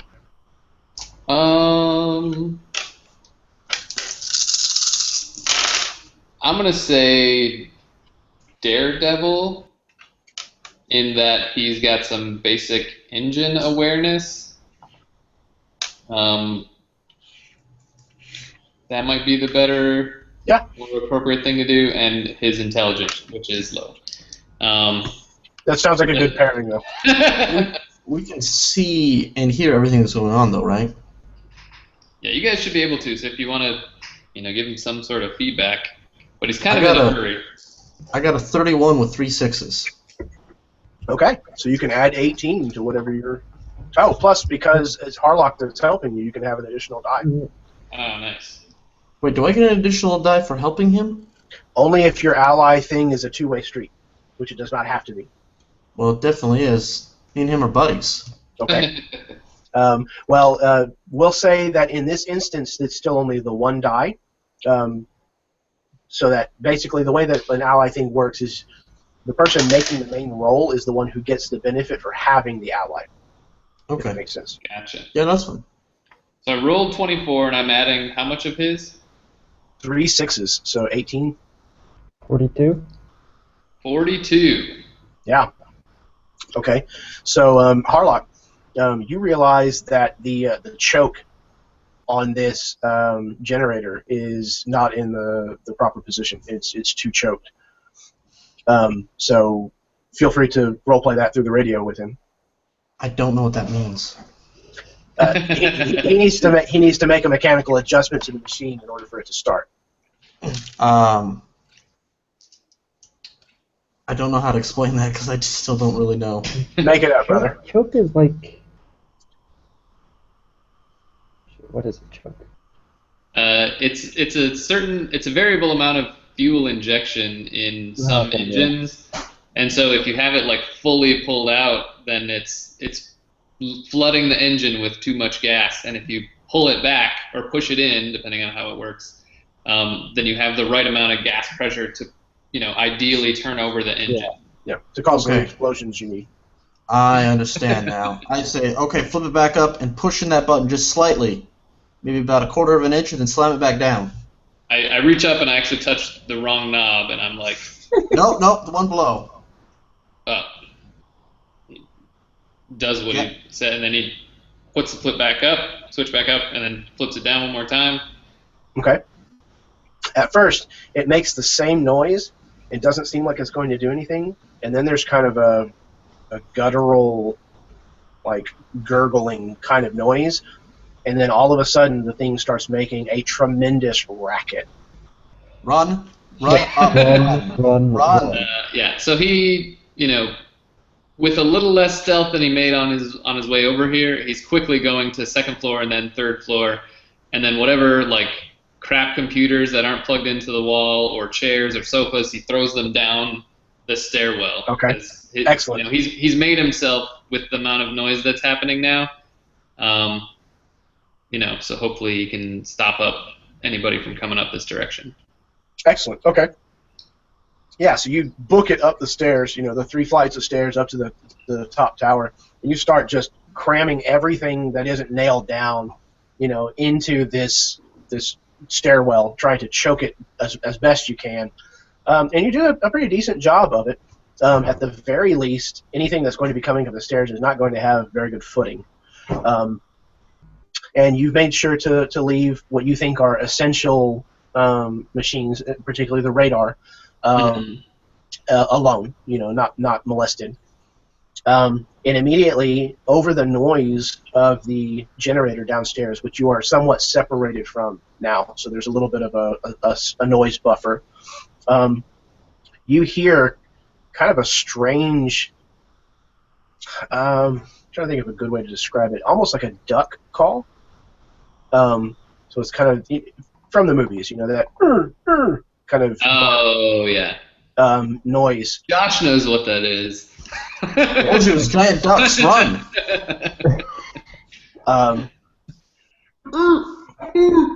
Yeah, there you go. Anybody who happens to be watching the scene from the exterior through a gun scope, binoculars, what have you, from up on the ridge, you can go ahead and make perception rolls if you'd like. I will perceive with my eyeballs. Okay. Shit, where'd it go? 15. Are you going to make one for ZZ? Yeah, that'll work. Oh wait, no, shit. 5. I guess I 21. could actually play my NPCs.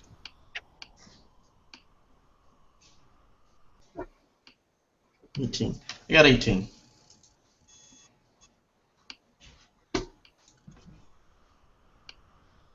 My guess is that Akiko is, she's got her head in a book or tablet or something. She's probably trying not to watch. Probably. Smart choice on her part. Okay, let's see. ZZ has a 3 wisdom and keen senses, probably. Sounds about right. So we'll call that 5.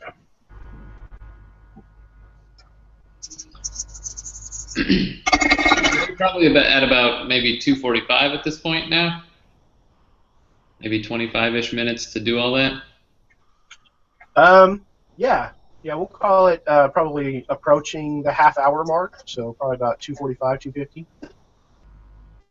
Thank you. So yeah, Gigi got that's a 10, a 22. You rolled pretty well. So yeah, at the very least, Gigi. Who else was checking on things? I got a 21. 21. Okay, excellent. So yeah, just about the time that Gigi starts kind of speaking up in Zimbabwean, and pointing as he's kind of looking down his scope as well, you see what he must be indicating. You see several creatures that are, again, roughly human-sized, probably a little bit bigger, but they look like velociraptors. You see a group of probably about 4 of them that begin making dashes around this building that your Russian friend had disappeared into.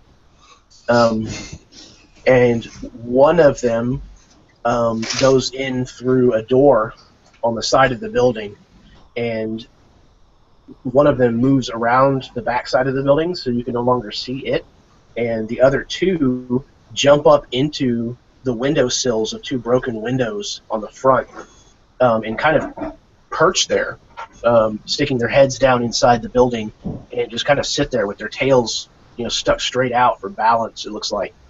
And that's currently what you're seeing. Okay, how far away are these guys? A fair piece from where you're at. We'll call it, I don't know, I'm terrible at this kind of thing, but I'm going to say 1,000 feet. 1,000 feet. That's pretty far. Yeah.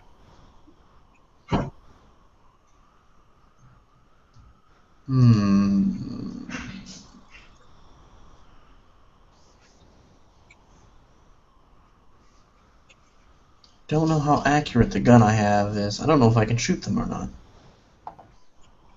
What is the gun you got? The light machine gun thing? I mean, it's a fairly accurate machine gun, but I don't remember what it's called. It's a big gun. Is it like an assault rifle? Yeah. Well, no, it's a battle rifle.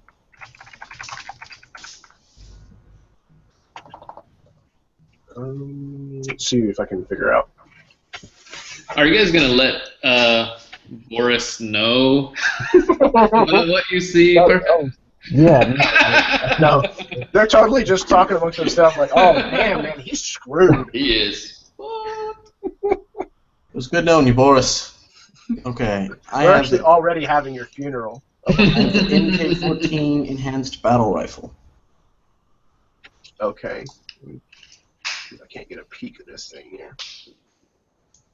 Oh, holy crap. Yeah, it's a belt-fed type thing. Yeah, I don't know that it would necessarily have as good of a range.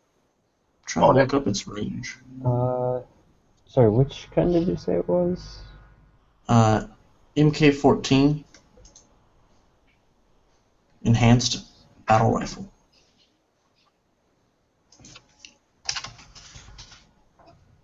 I mean, in the picture, it's got a scope on it, but from the caliber size bullets and the fact that they're belt fed and that it has a stand on it. Yeah, so I can use the stand for extra stability. Well, that's usually because it's a rapid fire type gun. Yeah, it probably shoots pretty fast. Maximum firing range is 2.5 miles. Holy shit. Guns shoot far. So you guys might be able to like spread some cheddar and scare him away from the base of the thing. You might not necessarily be able to, be accurate. Well, wait. But they might not feel like standing there anymore. 1,000 yards. Miles. Dude, that's way, way within my firing range. Yeah. But also, don't shoot me. I'm shooting the first floor. You're on the 4th floor. You should be fine. I'm going to shoot at them. Isn't it supposed to be like 20 minutes away by car? Yeah, there's lots of switchbacks. But it's a lot of the switchbacks that you have to travel down the mountain. Again, I'm terrible about like gauging distance versus time and all that kind of stuff. So I'm just completely making this shit up. Flight by Sugar Glider. Right. I was assuming that he probably was not making a straight line towards it, since he was talking about, strategically placing explosives and things like that. So yeah, what we'll say is instead of actually putting a physical distance on it, because I'm terrible with that, we don't even have any of that as part of the physical or the actual rules or anything. We'll just call it as if you're just going to be trying to hit them, it'll be like a moderate roll. If you're trying to like headshot one of them, then it's going to be a difficult roll.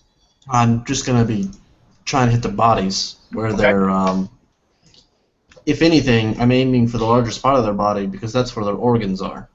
Aim small, miss small. Okay. So yeah, which one in particular are you trying to shoot? Or are you just kind of laying down? Perched. Okay, excellent. Because it's not moving. There's two that are doing that, and they might be close enough where, the miss might be a hit.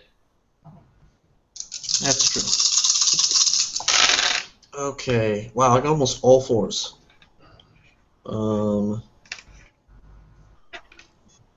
So nobody's updating me that we're planning on shooting at this building, or? I guess we tell you. Gigi is telling you. Unfortunately, you don't understand a word that the man is saying to you. God, why am I so bad at basic math?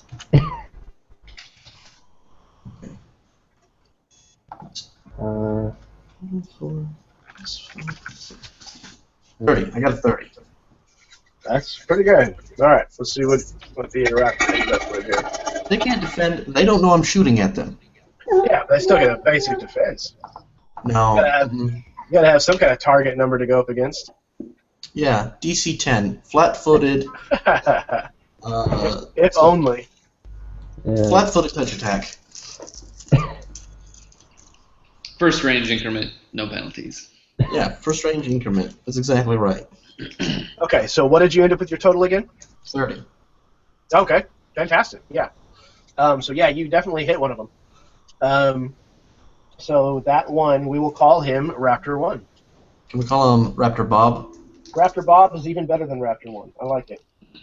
Actually, he's going to be Raptor Bob 1. Mm. Is there a Raptor Bob 2? There might be. We might just skip over 2 entirely and just go straight on to 3. Well, I hope we just don't get up to Raptor Bob 12. Maybe he's the next one. Just stay in the single digits, please. Raptor Bob 1 will be at -1 die to his dexterity.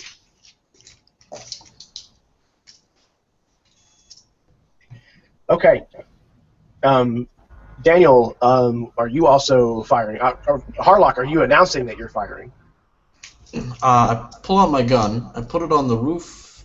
I put it on like the part of the car over where the engine would be if it wasn't a weird car. Yeah, the hood. And I aim, and then I pull the trigger. Okay. So if people didn't figure out I was firing in the interim, they're dumb. Fair enough. So if anybody else would like to engage at the same time or around the same time, you may go ahead and do so. I will do so. I'm just trying to figure out, like, if that's actually in range. Well, yeah, 1,000 feet. Yeah, more than likely.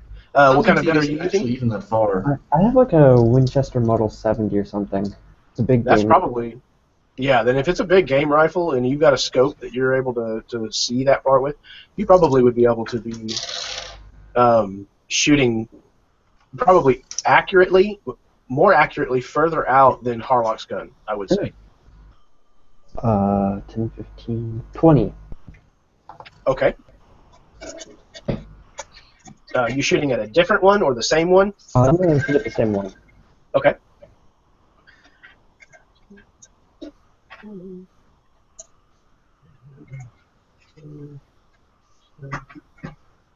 You got a what again?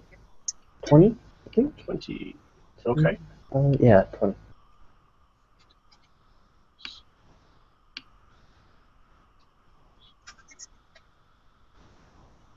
Okay. Yeah, you likewise hit.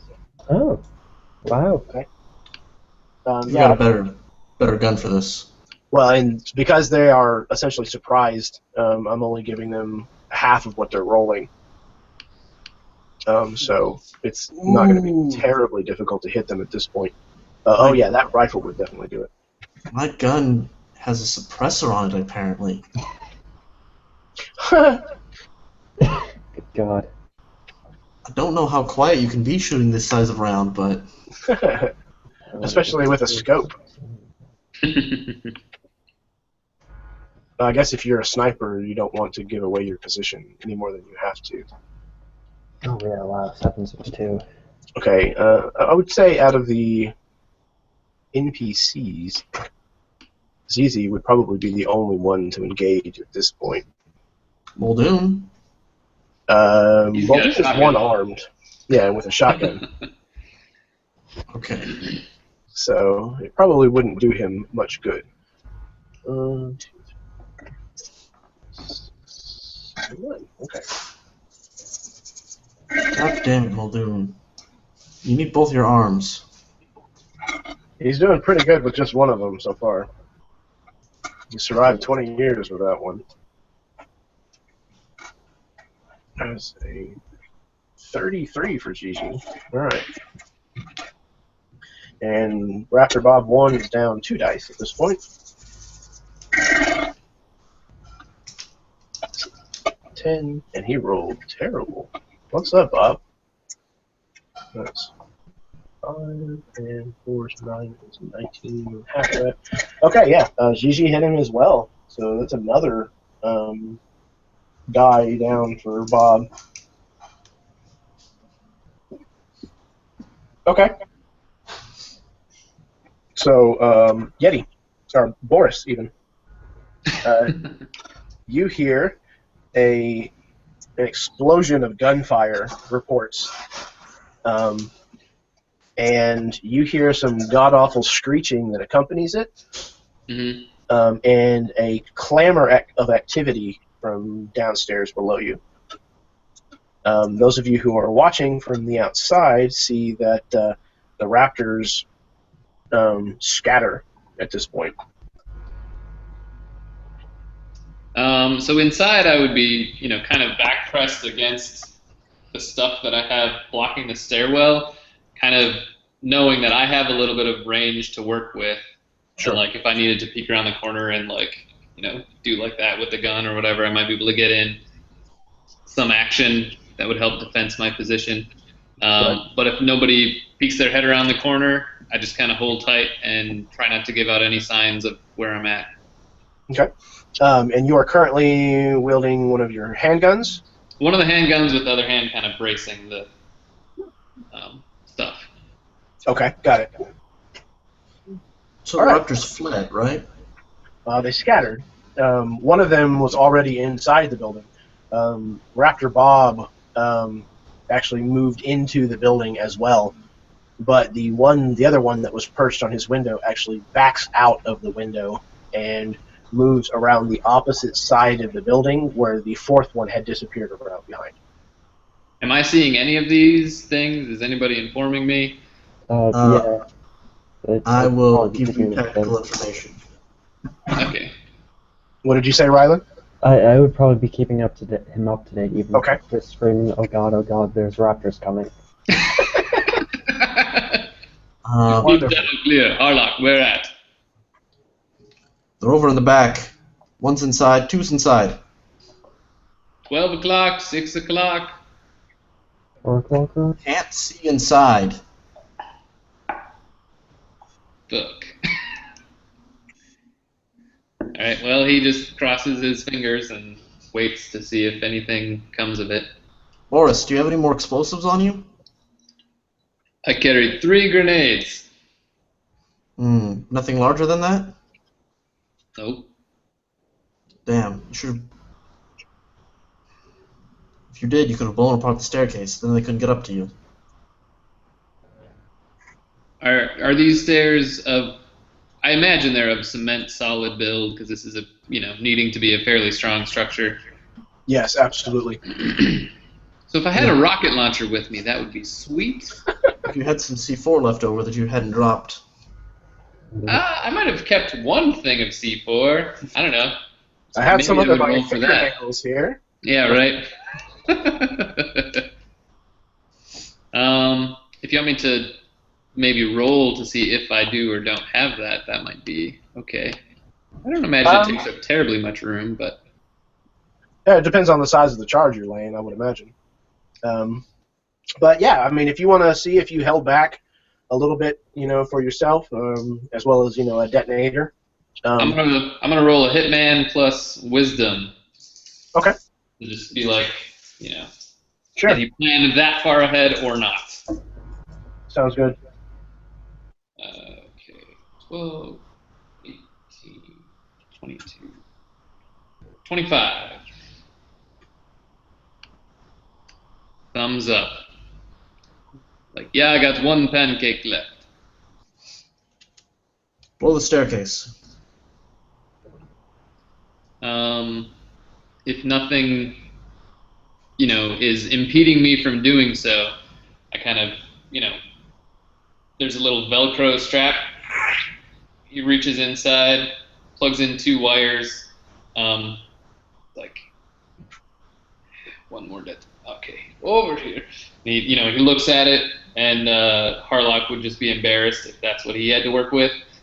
He pulls out the detonator, attunes them or whatever, kind of throws it to the bottom of the stairs, and then waits because maybe he can trap one in the explosion as well.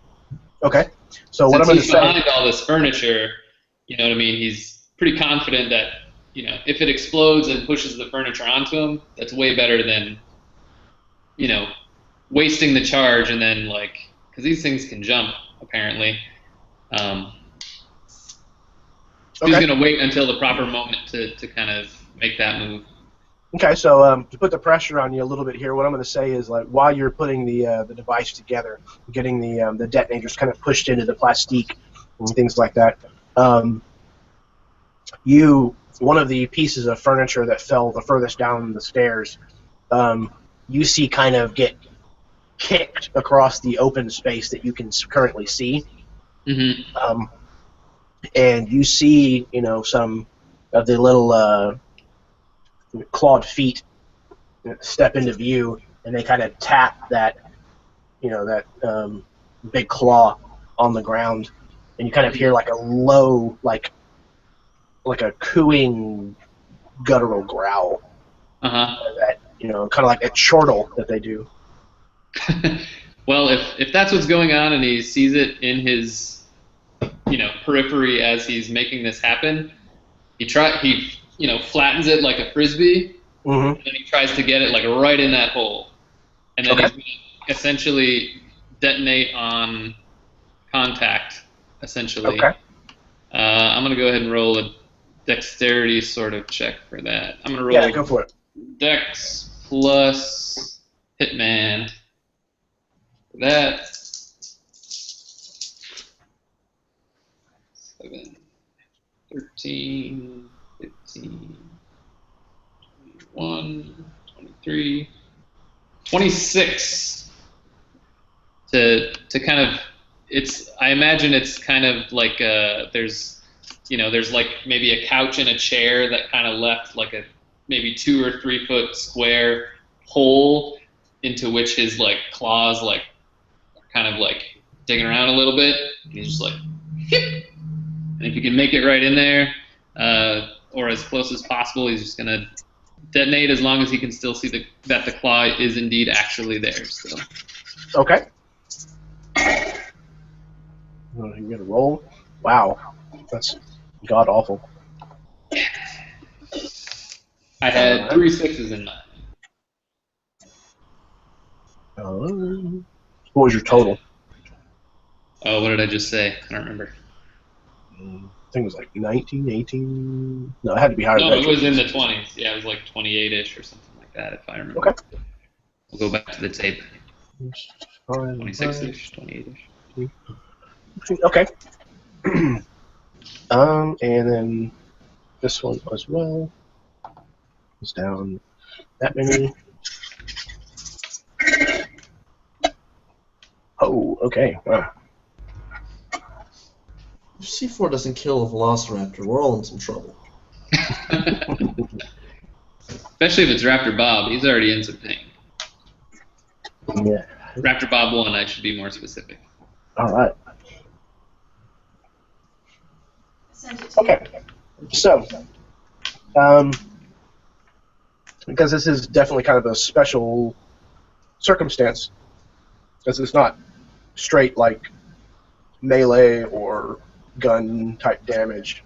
I'm basically doing this as a if you manage to beat their roll that they were caught in the explosion, and that a loss of die in this particular instance is going to equal a do not pass go, do not collect $200, you're dead. Awesome.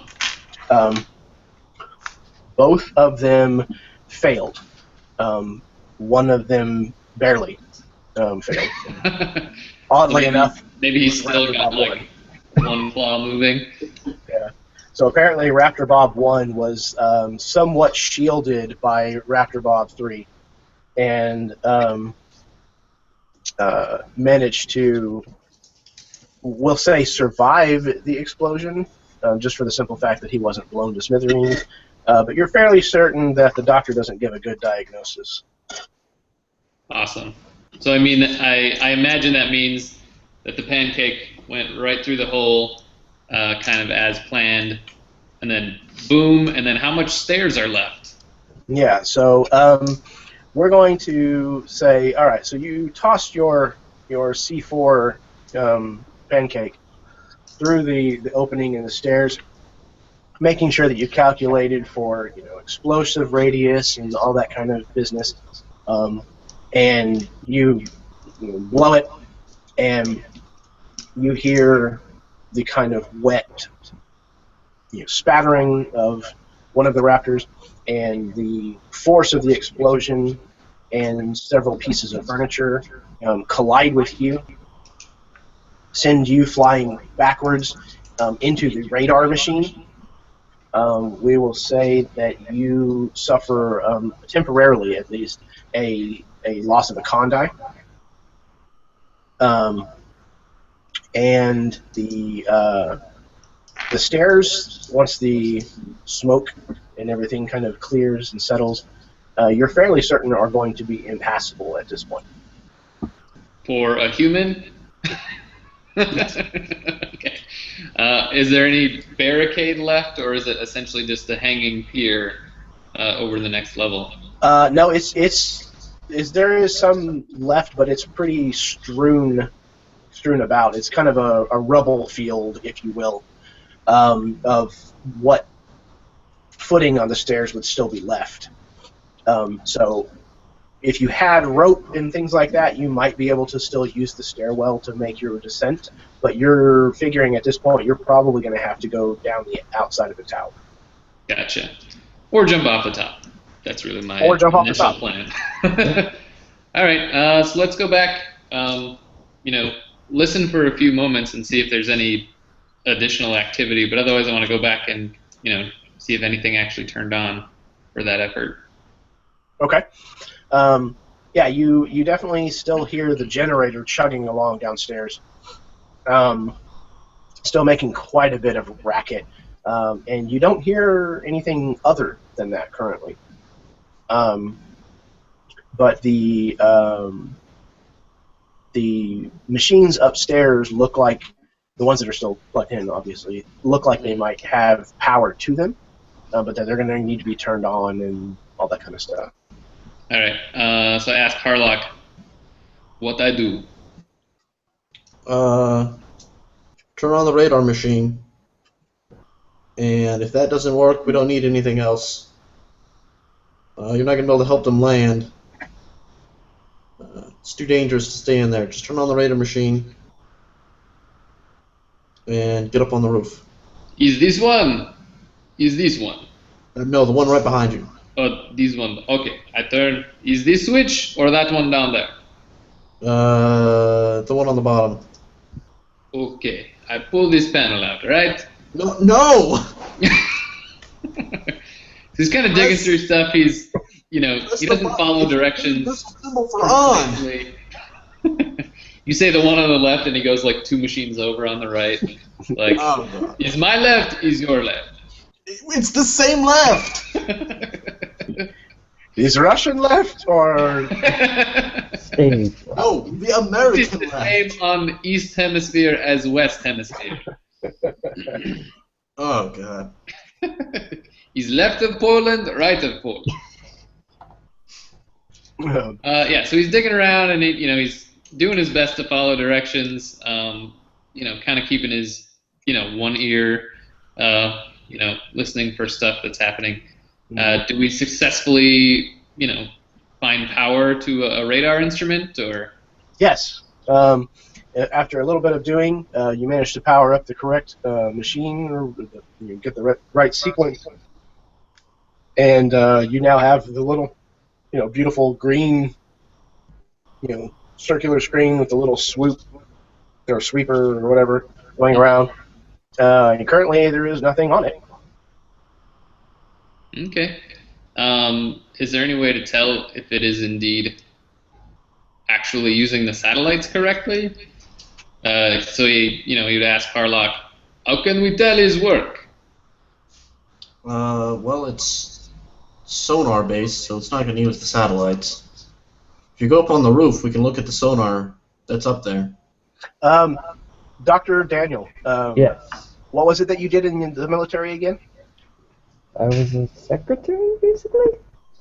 Okay. I have 2 dice and computers was a result of it. One more time, you had 2 dice and computers? 2 dice and computers. Okay. And Harlock, you have computers as well as Ecclesian, don't you?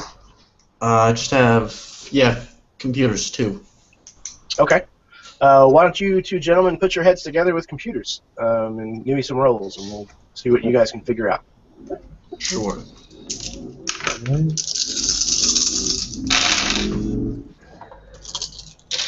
Well, I only got 1 6.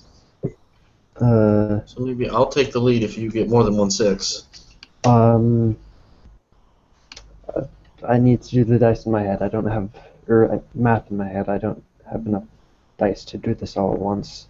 Okay, not a problem. I have paper if you want to feed me the numbers and I can total it up for you, or either way. Because I got a total of 23 with 1 6.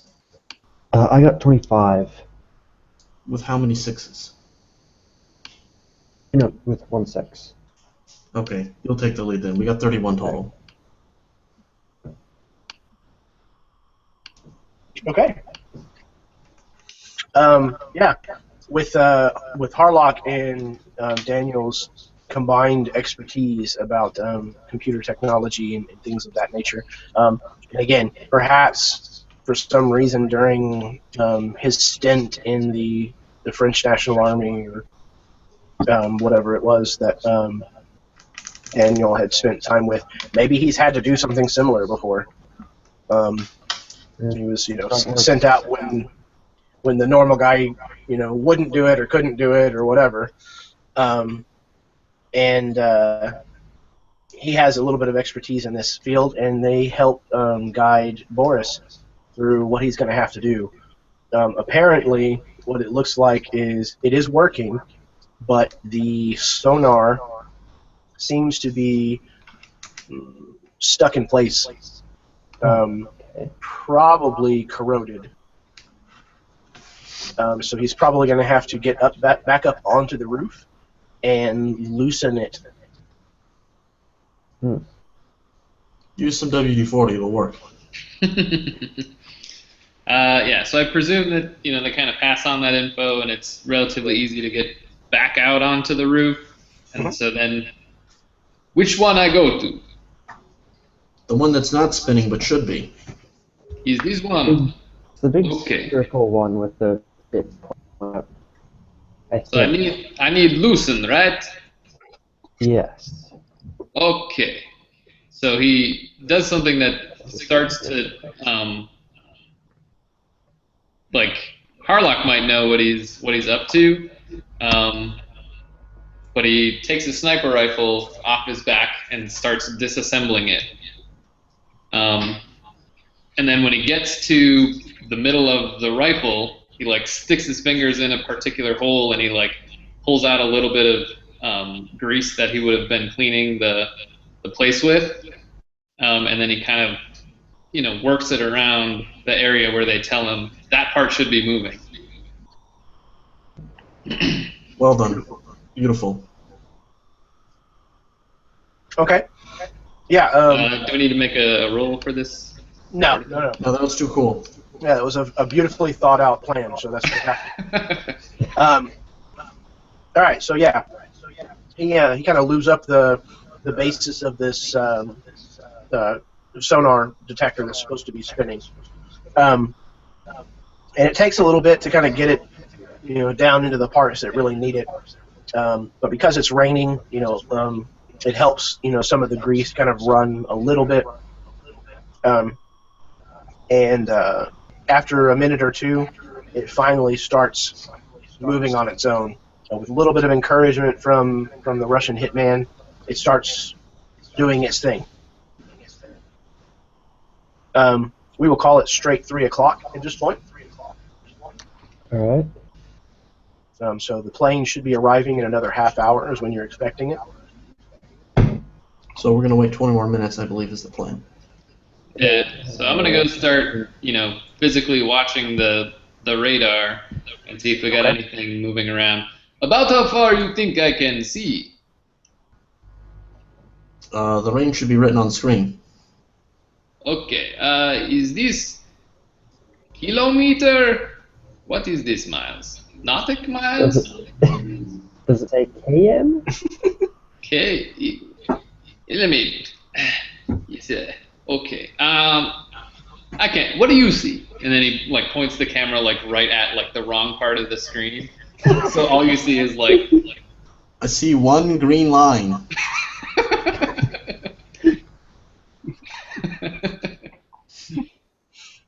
So I assume with a little bit of prodding, he points the thing right at the eventually at the right place. Absolutely.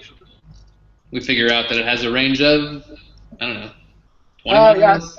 Yeah, I'm guessing from something like that. I have no idea what a small radar would probably do, something like that. But yeah, we'll call it 1 million miles. we'll call it 30 miles. So we should have like a 15-minute warning-ish, I imagine. Yeah, probably. Like once we see it on the screen. Yeah. You notice that there is probably, we'll say, a little bit of static, if you will, just from the storm system.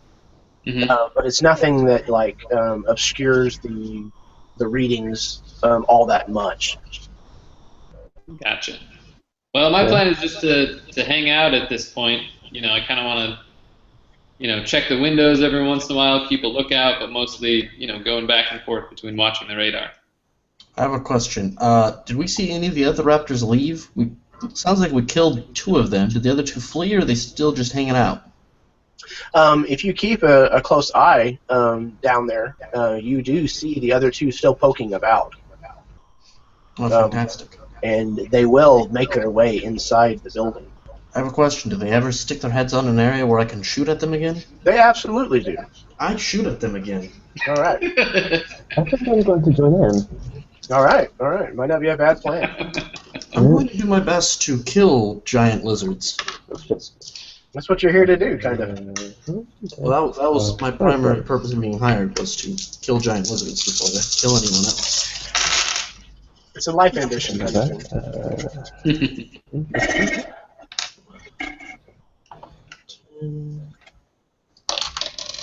26. I got 26. Okay. I got 19. Can I roll for ZZ? Yeah, absolutely. All right. 11, 16, 21, 23, 24. Okay, so against Harlock, since he was asking to shoot first, what was your total again, Harlock? I don't remember. 20... 25.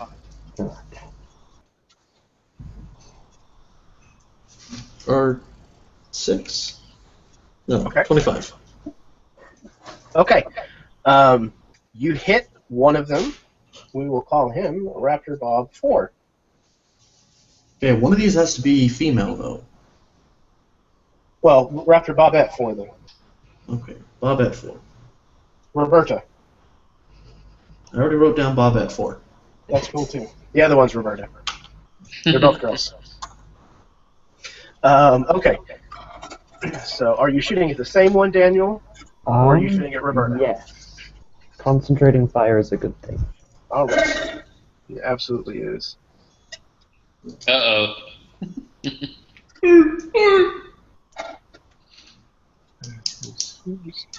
And that is 20. What was your total again? 19. 19. Okay, that is a miss, unfortunately. All right, yeah, that bullet actually shatters the one of the windows that was still somewhat intact near the other, the one that was just shot. And then, last but not least, for Gigi.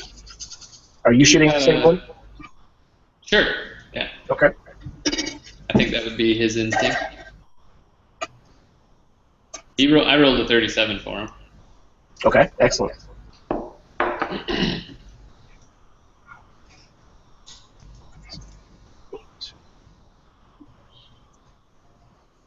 Okay, yeah, that absolutely hit. Okay, Bobette 4 is now down 2 dice. Okay, yeah, 2 shots ring out, 3 shots ring out, 2 of which hit one of the raptors and cause her to freak out and dash inside quicker. Actually, you know what? She actually runs back towards the small hangar building, kind of in a panic. But the other one ducked inside, Roberta. And inside, Boris, you hear more noise of something making its way up the stairs. I got my hand on a grenade, I guess. I say, Boris, incoming. And the other one, like, ready to draw a pistol or pull a pin. Okay. After several seconds, after the warning, you definitely hear rubble and debris that you shoved down earlier starting to shift as something is making its way up through the floors beneath you. If I ever feel like I have a good toss, even if it's further away, you know what I mean? Even if I have to drop it like 2 levels to get it to ground level or whatever, Sure. I might do that, or I might wait until it's, within the vicinity. I assume these are, shrapnel grenades, essentially. Yeah, I would imagine so. So I'd have protection if I dropped it and then hid back behind the furniture. But I can't necessarily drop it in an enclosed space and expect things to explode. So yeah, it's probably the kind of thing where if you get into the floor beneath you, you have enough cover between with the floor that it's not going to cause structural damage. Mm-hmm. It's pretty much just going to pepper the inside of the walls and the floor and the ceiling and stuff with the shrapnel bits. So you'd probably be perfectly safe. Within a space in the situation that this is currently, the thing you probably would be worried about would be the concussion of sound. Oh, gotcha. But it's one of those things where you're hearing for a little bit or your life. So. Yeah, so he might stick one finger in the other ear. Yeah. And keep his earbud in the other one. There you go. Okay, so does an opportunity as such arise? It does, yes. All right, I'm going to roll a deck plus a hitman. Okay. 12, 18, 24, 7, 34. All right. What do we have here? Okay.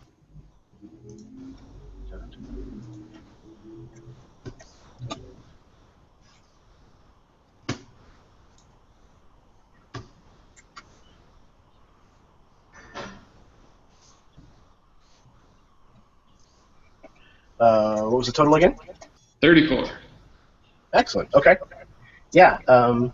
He failed that, not by much, mind you, but he did fail that. Or she failed that. So she was maybe about to dodge away or something like that, and didn't move in time or zigged when she should have zagged or something like that, probably. So yeah, we'll say she was making her way up the pile of refuse and debris, and the grenade came tumbling down, and being a raptor, she didn't really have any reason to fear it, didn't have any idea what it was, so she kind of just steps right over it and keeps going, and she has to pause at one point right before she can make like a jump from one part of the debris and the broken stairs to a next part.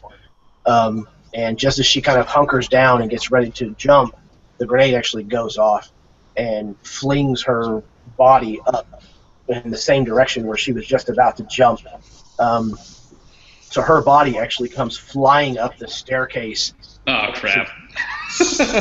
Actually slams into the interior framing of some of these windows and things, like right beside Boris's, where he's standing, and she slams into the wall and then falls to the ground right at his feet, and she is still breathing, but again, it's very rapid. She's got sensitive parts of her internal organs and stuff that are laid open and punctured. So yeah, it's not going to be alive for much longer. So can she still communicate? Yeah, she is kind of making a groaning call type noise. I stopped that from happening. Okay. One in the temple. All right, there you go. Those of you out on the ridge still hear the report of a handgun, and probably even see the muzzle flash since it's kind of overcast now. It's gotten a little bit dark. see the muzzle flash in the top of the tower. He says, 3 for me. All right. It is 2:50. So if you guys would like to, we're going to go ahead and take a 5 to 10 minute break. I'm sorry, it's 2:50. Oh, 2:50. real time. Yeah, real time. Yeah, we're definitely not going back in time. Wow, that was amazing! Okay. So yeah, if we want to take a bio break to hit the bathroom, get a drink, stretch your legs, all that business, we'll give it a 10 minute, and then we'll hit this again, and we'll finish things up. Sounds good. Do we have an idea of how long it might take still? Probably not a whole lot longer. I would say at the most another 45 minutes, maybe. All right. Okay. Sounds good. All right. Be back shortly.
You're back.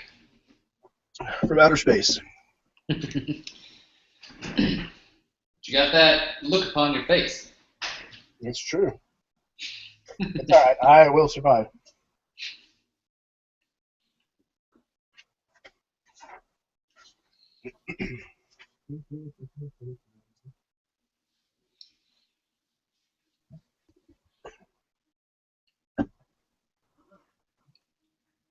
Another 4 minutes or so. I didn't go terribly far. I just needed a refill for my Russian vodka. Having a beer myself. I'm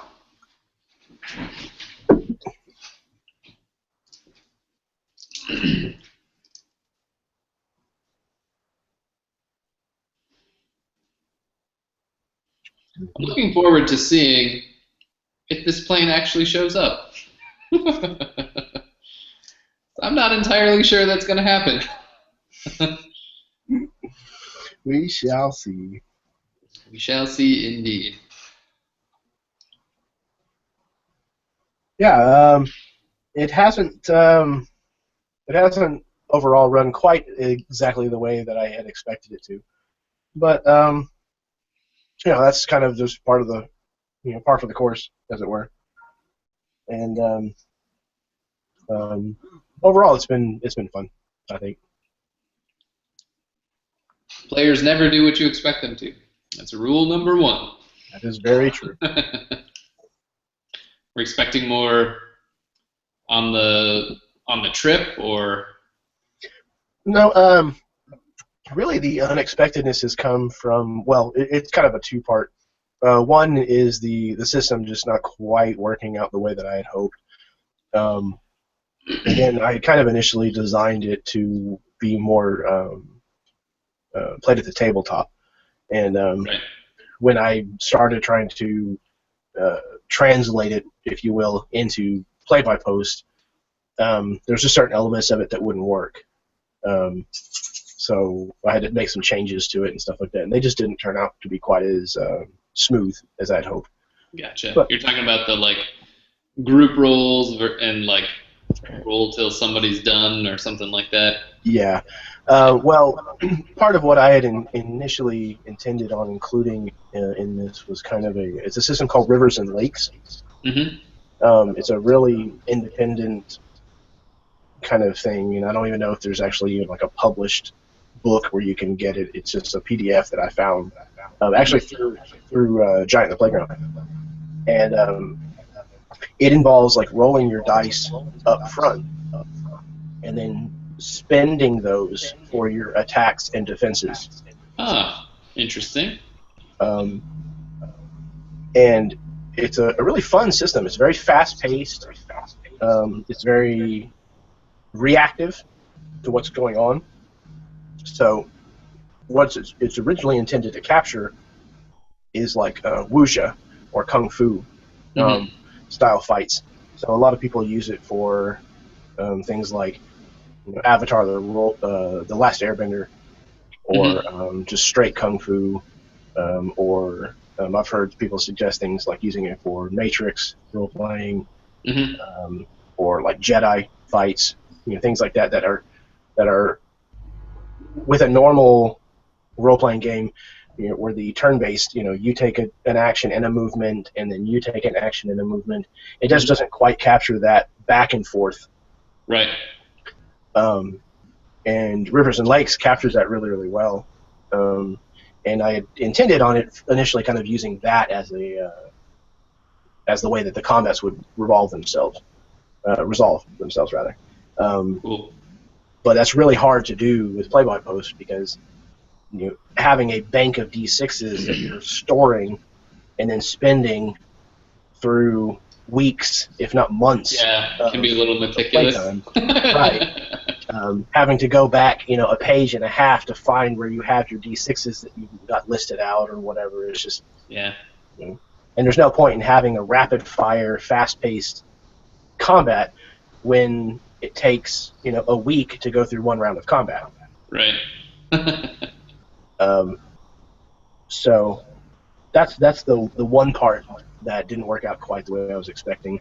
The other part is something I should be used to, but just the amount of dropouts that you run across. Right.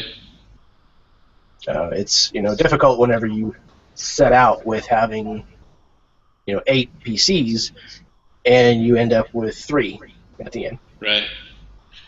Like what happened with this game. Yeah, exactly. We should have done a shout out to see if they wanted to, at least watch the finale. You know what I mean? Yeah.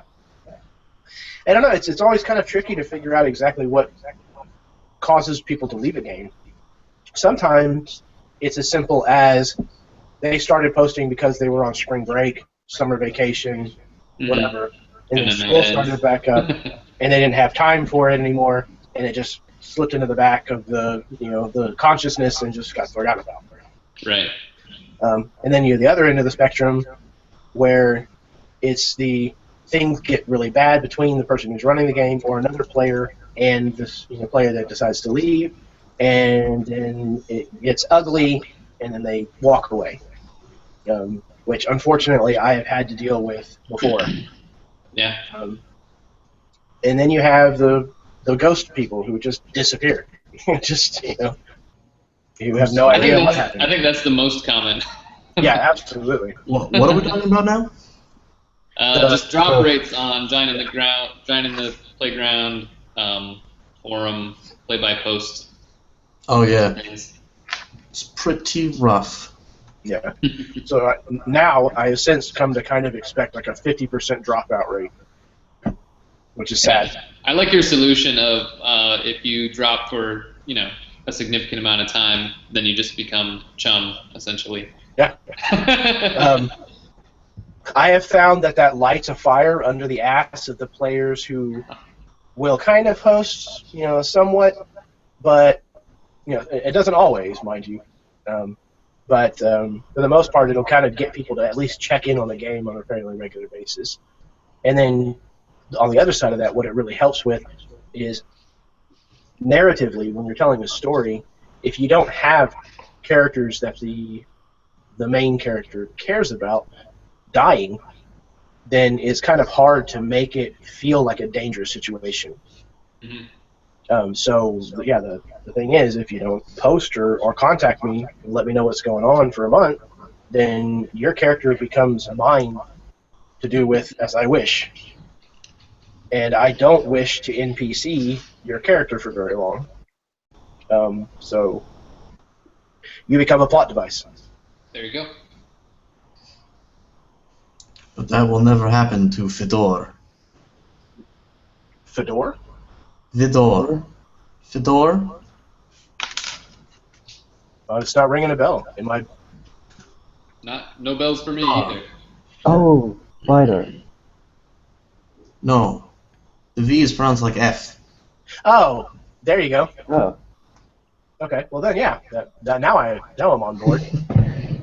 It's Fedor. Like you have to pay to go through the door. Fedor. Or like a hat. Kind of. Yeah, I have not been pronouncing that right at all. Yeah. I wonder how you pronounce Micah's name. Wow, you guys have been calling him Vidar? Yeah. Vidar. Ugh. You guys are the worst at speaking Danish. I definitely have no claims otherwise on my front. Yeah. I mean, I'm looking at the Wikipedia page and I still have no idea how to pronounce Volsung. That's how I've been saying it. Should Okay. it be Volsung? Nah, I think you're good. All right. Well, where is it from? It's the Volsung saga.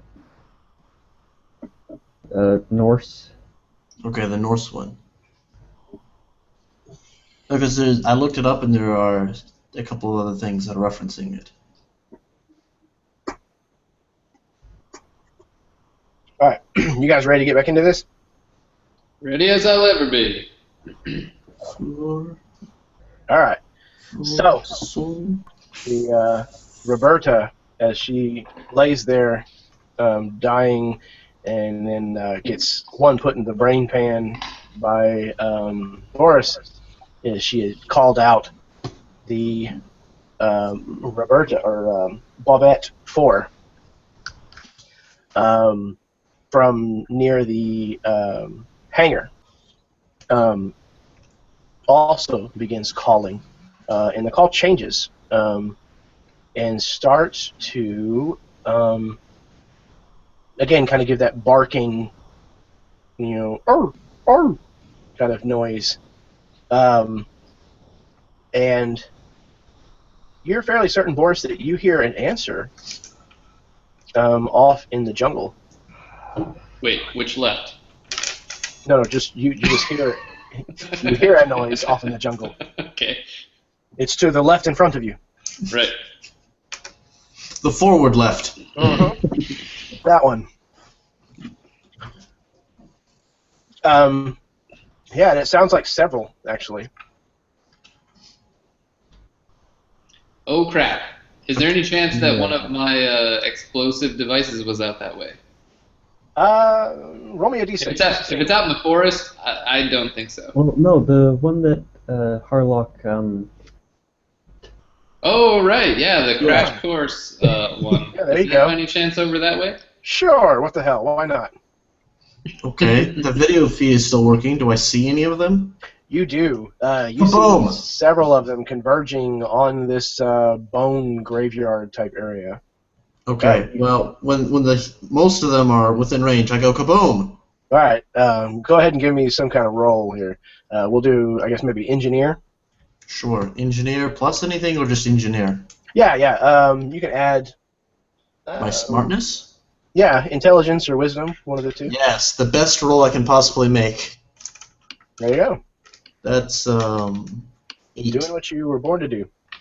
Blowing shit up. That's why I'm a combat engineer.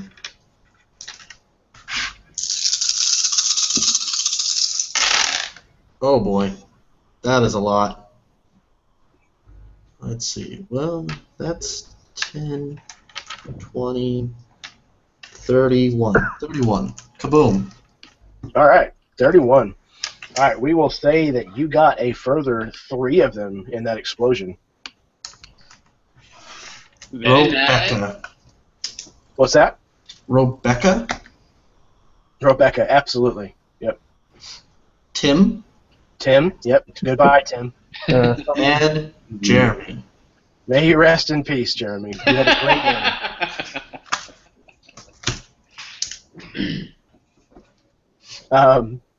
All right.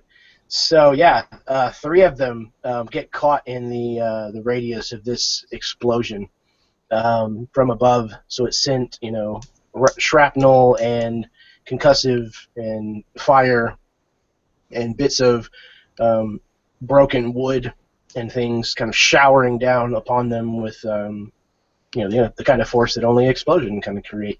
And was it explosive force? It was explosive in nature. Oh. It was you might even call it burst. So yeah, the 3 of them dropped to the ground. There were a further 2 that you saw on your camera that were obviously further away, and you're not sure if there was any more beyond that. And the obviously the video feed from that cuts out. What? As they don't make things the way they used to anymore. Yeah, there is a massive fireball and mushroom cloud of smoke that produces from the direction where Harlock had crash landed the plane, and the building that you're in, Boris, actually does shake a bit when this thing goes up. Ugh. I got 3 too. Holds his ground. Yeah. High score. I've got 3 kills and 3 assists. What you sitting at over there? Just 3 kills? Yes. I think they count for more when they are also a threat to you. Oh. No. Preventing threats. That's what's technically advisable. Alright. Technically, you suck.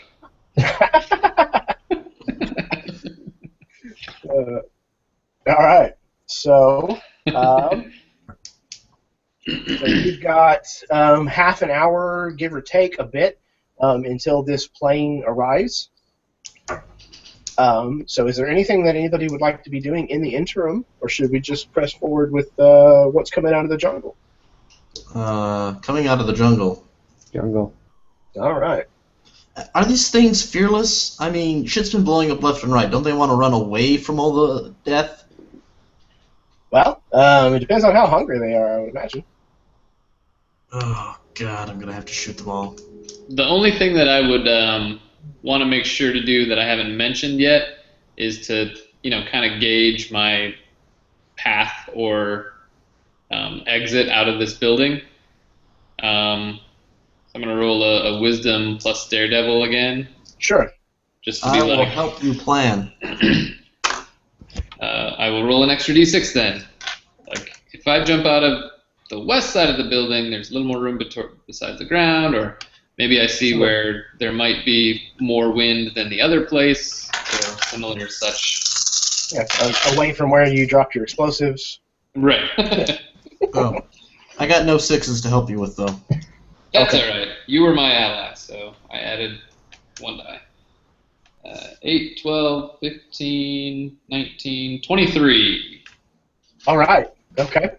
Not quite as grand of an exit strategy or an approach strategy as you had when you set out this way, but then again, you had considerably more height to plan your route last time. But you're still fairly certain that you'll be able to make the jump. Gotcha. With that, he'll kind of, keep watching the radar and let them know if anything comes up, and also be keeping an ear out for any further intruders. Okay. Yeah. I will climb in the passenger side of the car, but keep my gun ready. Okay. Gonna shoot at anything if it comes out of the jungle. All right. Excellent. Okay. Another half an hour passes or so. It's actually been fairly quiet, eerily so, if you will, despite the thunderstorm that is looming over you. It is raining, not as heavily as it was during the storm, the tropical storm, but it is coming down in a pretty good drop. The roads are nice and muddy again. Boris, for the most part, you've managed to stay dry since you've been inside. Most of the time, you got a little drizzled whenever you went out to fix the sonar, but you have since started to dry. I had a temporary hit on con. Is that still there? After half an hour, no. You've managed to kind of take it easy for the last half hour or so. You even found, one of the office chairs that was not in too bad shape. Maybe you kind of sat down for a bit, took a breather. Okay. So you're all right. And then there it is, on the edge of the radar, a single ping. He says, This is this, right? And he, again, is, obviously, not knowing exactly where his camera is pointing. That is that same green line as before, yep. What'd you have, Rylan? What'd you say? I said you're a terrible cameraman, Yeti. Should never have hired you. If you want to trade places, yes. We can. Can't do a worse job than you. Some French sassiness. Snap! He's getting bold, the doctor Your is. mother was a hamster and your father smelled of elderberries. Wonderful. Okay. So which direction is the plane coming from? Is it the direction we thought it was going to come from? It is coming from the south, but it is more southwest. And you're guessing that there's probably some kind of compensation for the storm. But the ping does continue and keeps getting closer and closer. I say we go as soon as we get the ping for the second time. All right, so we keep a watch on the thing. Does it continue to, show where it's at? Yep. It continues to ping on the approach, and it has a designation with the ping. It shows a series of letters and numbers, which aren't really going to mean anything to you, but if you share them with Virgil. Like, what's this? Is this here? These numbers mean to you what? Virgil will come over and take a peek, and he says, "Oh yeah, that's Ed's plane. That's his." I forgot what the terminology for it is, but basically the serial numbers of the plane. Excellent. All right, let's get down there, and I'll pull out my flare gun, ready to shoot flares at the jungle. Okay. He's gonna set everything on fire. I attack the darkness. It's raining, so maybe not, but at least it maybe will distract them. Yeah. So Yeti's gonna move out to the deck, essentially out of rain, but still on Overwatch. So should the path all of a sudden become blocked or something like that, I should be able to tell them in advance, that sort of thing. And shoot them with your sniper rifle? Yes, the downed tree in front of your path, I will shoot it with my rifle, and it will help. Good. Okay. So, the rest of you load up in the Raptors, the vehicle Raptors, not the normal Raptors, and start to set out down the road on the way towards the airfield. Can I ask you a question? Absolutely. I was reading the background information again the other day, and it said that they were designed with the help of his friend Elon. Is that by any chance an Elon that we might know? Yeah, I would say so. His name has cropped up here and there in the news. Elon Johnson, my cousin. Oh yeah. Yeah, Elon Schwartz. Right. Elon Johnson. If anybody had asked over the course of the trip, Virgil would have been more than happy to share the fact that he is good friends with Elon Musk. And if you ask now, I'll be more than happy to tell Virgil to shut the hell up. And keep your head down. Over the course of the expedition, we'll stick with that. Yeah. He has grown a little bit less, not jovial, but a little less mouthy. He's talked a little bit less. He's got a little introverted over the last couple of days. Needless to say, the trip didn't really exactly turn out quite how he had planned. Well, if this is what he had planned, I would be upset, so I'm glad this is not what he had planned for. Fair enough. Yeah. Okay, so you guys pile into your little off-roading badass vehicles and start to make your way down these switchbacks, which are definitely getting increasingly more dangerous to traverse. Luckily, the kinds of vehicles that you guys are in are designed for precisely this kind of stuff. And you're not having really any trouble, even despite the fact that one of them is missing its brakes. And as you're coming down off of the last switchback, we will call it at the 15-minute mark, give or take, you actually see a large blockage in the road in front of you. However, it is not a fallen tree. You're fairly certain that you will actually still be able to drive through this, but it is the partially skeletal remains of a brontosaurus. And it looks like your best path is probably to drive directly through the ribcage. Excellent. Hey, watch out there. He's big skull and bones. Should be fine. Go through middle. It'd be possible to just like circle around the side over the tail or something? No, you'll fall off path that way. You got to stay center. Road is wet. It's no good. Just go, don't worry about it. Let's get over to where the plane will be. Yeah. Fine. Just put pedal metal, right? You pedal on metal. Right, pedal to metal. So dexterity and soldier work. Yeah, sure. Go for it.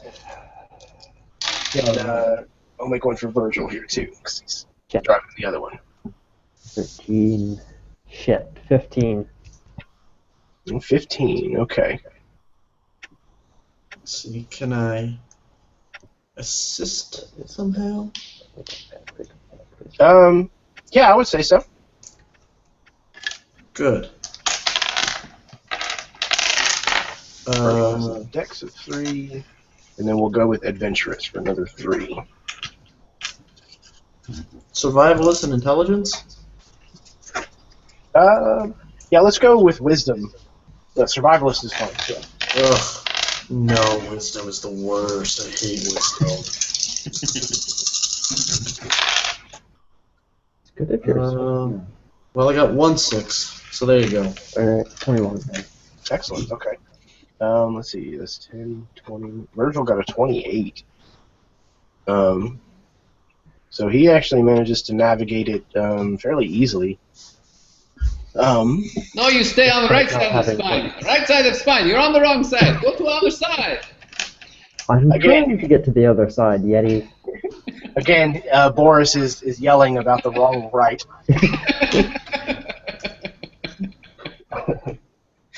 And, but yeah, you guys managed to make it through there. It's kind of bumpy, and one of you actually kind of grazes one of the parts of the rib cage, and it actually kind of makes a racket and kind of breaks. And a few of the vertebrae kind of fall off of the spine and actually ping off of the top of the raptor that you're driving in, of the second one.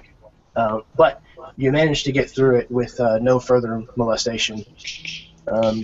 And you can see the tower kind of sticking up over the tall grasses of the field that you're now driving into. The plane should be landing any second now. Do we see the plane? You don't currently see it yet. It is still on the radar, however. Photo flashes from the tower. It was 15 minutes out, and we drove for 15 minutes. Where is it? Let me look at the screen. Hold on. I look. Yep. No, don't look at the screen. Look for raptors and shoot them. Yeah, the ping on the radar shows that it's very, very close. And as you guys enter the grassy part of the field, from above you and behind you somewhat, over the lower portion of the mountain range, you see the lights of a small plane kind of pass overhead, beginning of a Star Wars movie style. Great. That's exactly what I wanted to see. He's flying pretty low. Almost as if he was coming in for a landing? Almost.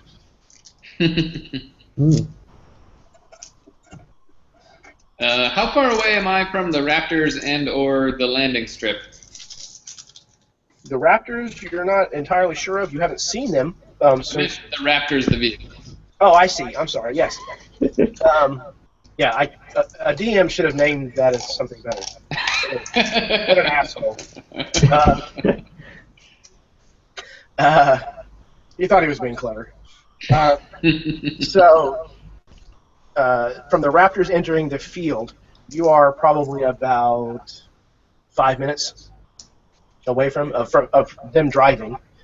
So, a decent pace. Gotcha.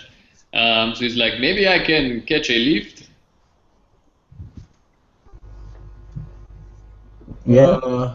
If you want, there's not a whole lot of room in ours. Maybe if you show some leg. Yeah. I tried that once before. It was not received well. Oh, spit take. Sure. Okay. So yeah, the plane kind of lowers down, touches, kind of bounces a little, and then kind of settles and starts to slow down, pulls back on the throttle, the propeller starts to slow, and it eventually kind of crawls to a stop and kind of taxis a little bit off to the right. We go. We must hurry now. I punch it. Okay. Gas and all that jazz. Yeah, you guys switch it over to the hydrogen based engines as opposed to the electric, and you just like you said, pedal to the metal, and you're jumping and bouncing as this is going through this rough kind of trail road that's cut through this field, and as you are making your way across, a few of you start to notice, probably those of you that aren't driving, pathways in the tall grass. Actually, probably Yeti would notice this. Pathways in the grass. You've seen the second movie, I'm assuming? Yeah. So yeah, the pathways being cut through the grass, I begin to fire towards the vehicles. I shoot my gun. Okay. I do what Vidor loves to do. Vidor will shoot. I mean, Harlock. Do are there explosives in the neighborhood? Like if they start getting chased, are they going to run past one of the explosives? Absolutely. Yes. On the right side. Okay. Well, on Harlock and Daniel's right side. Yes, don't worry. I got ones on I got some. Oh god. We're all gonna die. So he doesn't know which. He's having a hard time formulating how to say which raptors he's going to take care of. Right. But if maybe they recalled while he was laying the explosives, they might know. Otherwise, I'm just going to blow it when they're nearby-ish. Yeah. Right. Yeah, you can go ahead and make your roll. I am making my roll. I already rolled it. I'm counting. I was talking to Boris. Oh. I could hear that you were rolling, but yeah. I will need your total as well. I got 30 even again. 30 even, alright. I'm going to roll Hitman plus, I don't know, Wisdom? For explosives? Yeah, sure. Okay. What's the average? Am I going to get an ally die for this one or no? Well, he's kind of busy at the moment, so we'll say that not for this one. Alright, so 24. To explode at the right time. Alright.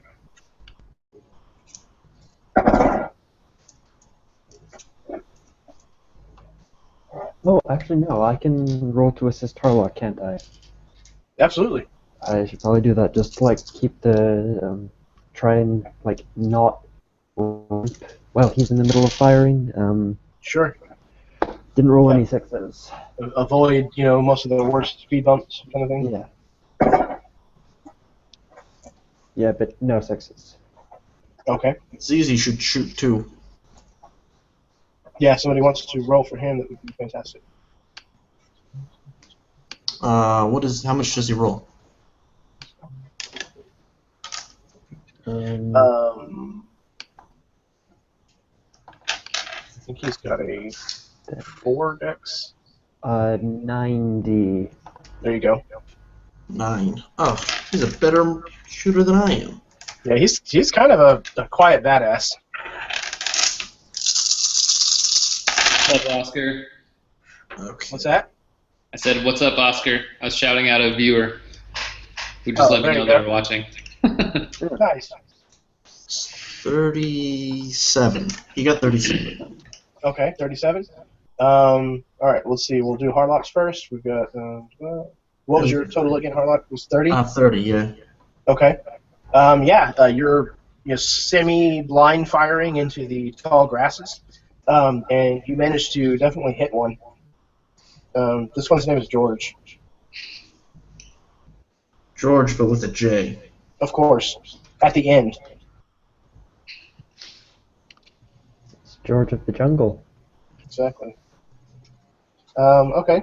And Gigi was also firing. Oh no, we're gonna handle Boris's explosions next. Okay. And what was the explosion total that you got again? 26. 26. All right. Ooh. All right. Okay. You managed to only get one. Apparently, the rest of them sensed it or something, or were just in the wrong place at the wrong time, or you misjudged exactly where it was that you had left it. It's a beautiful show of fire that shoots up into the sky, and clouds of pretty.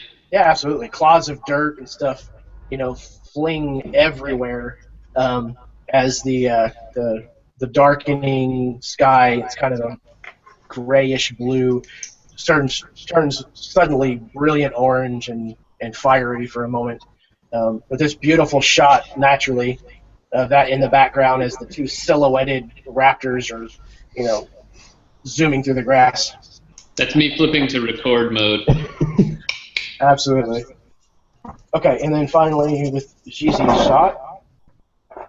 Let's see.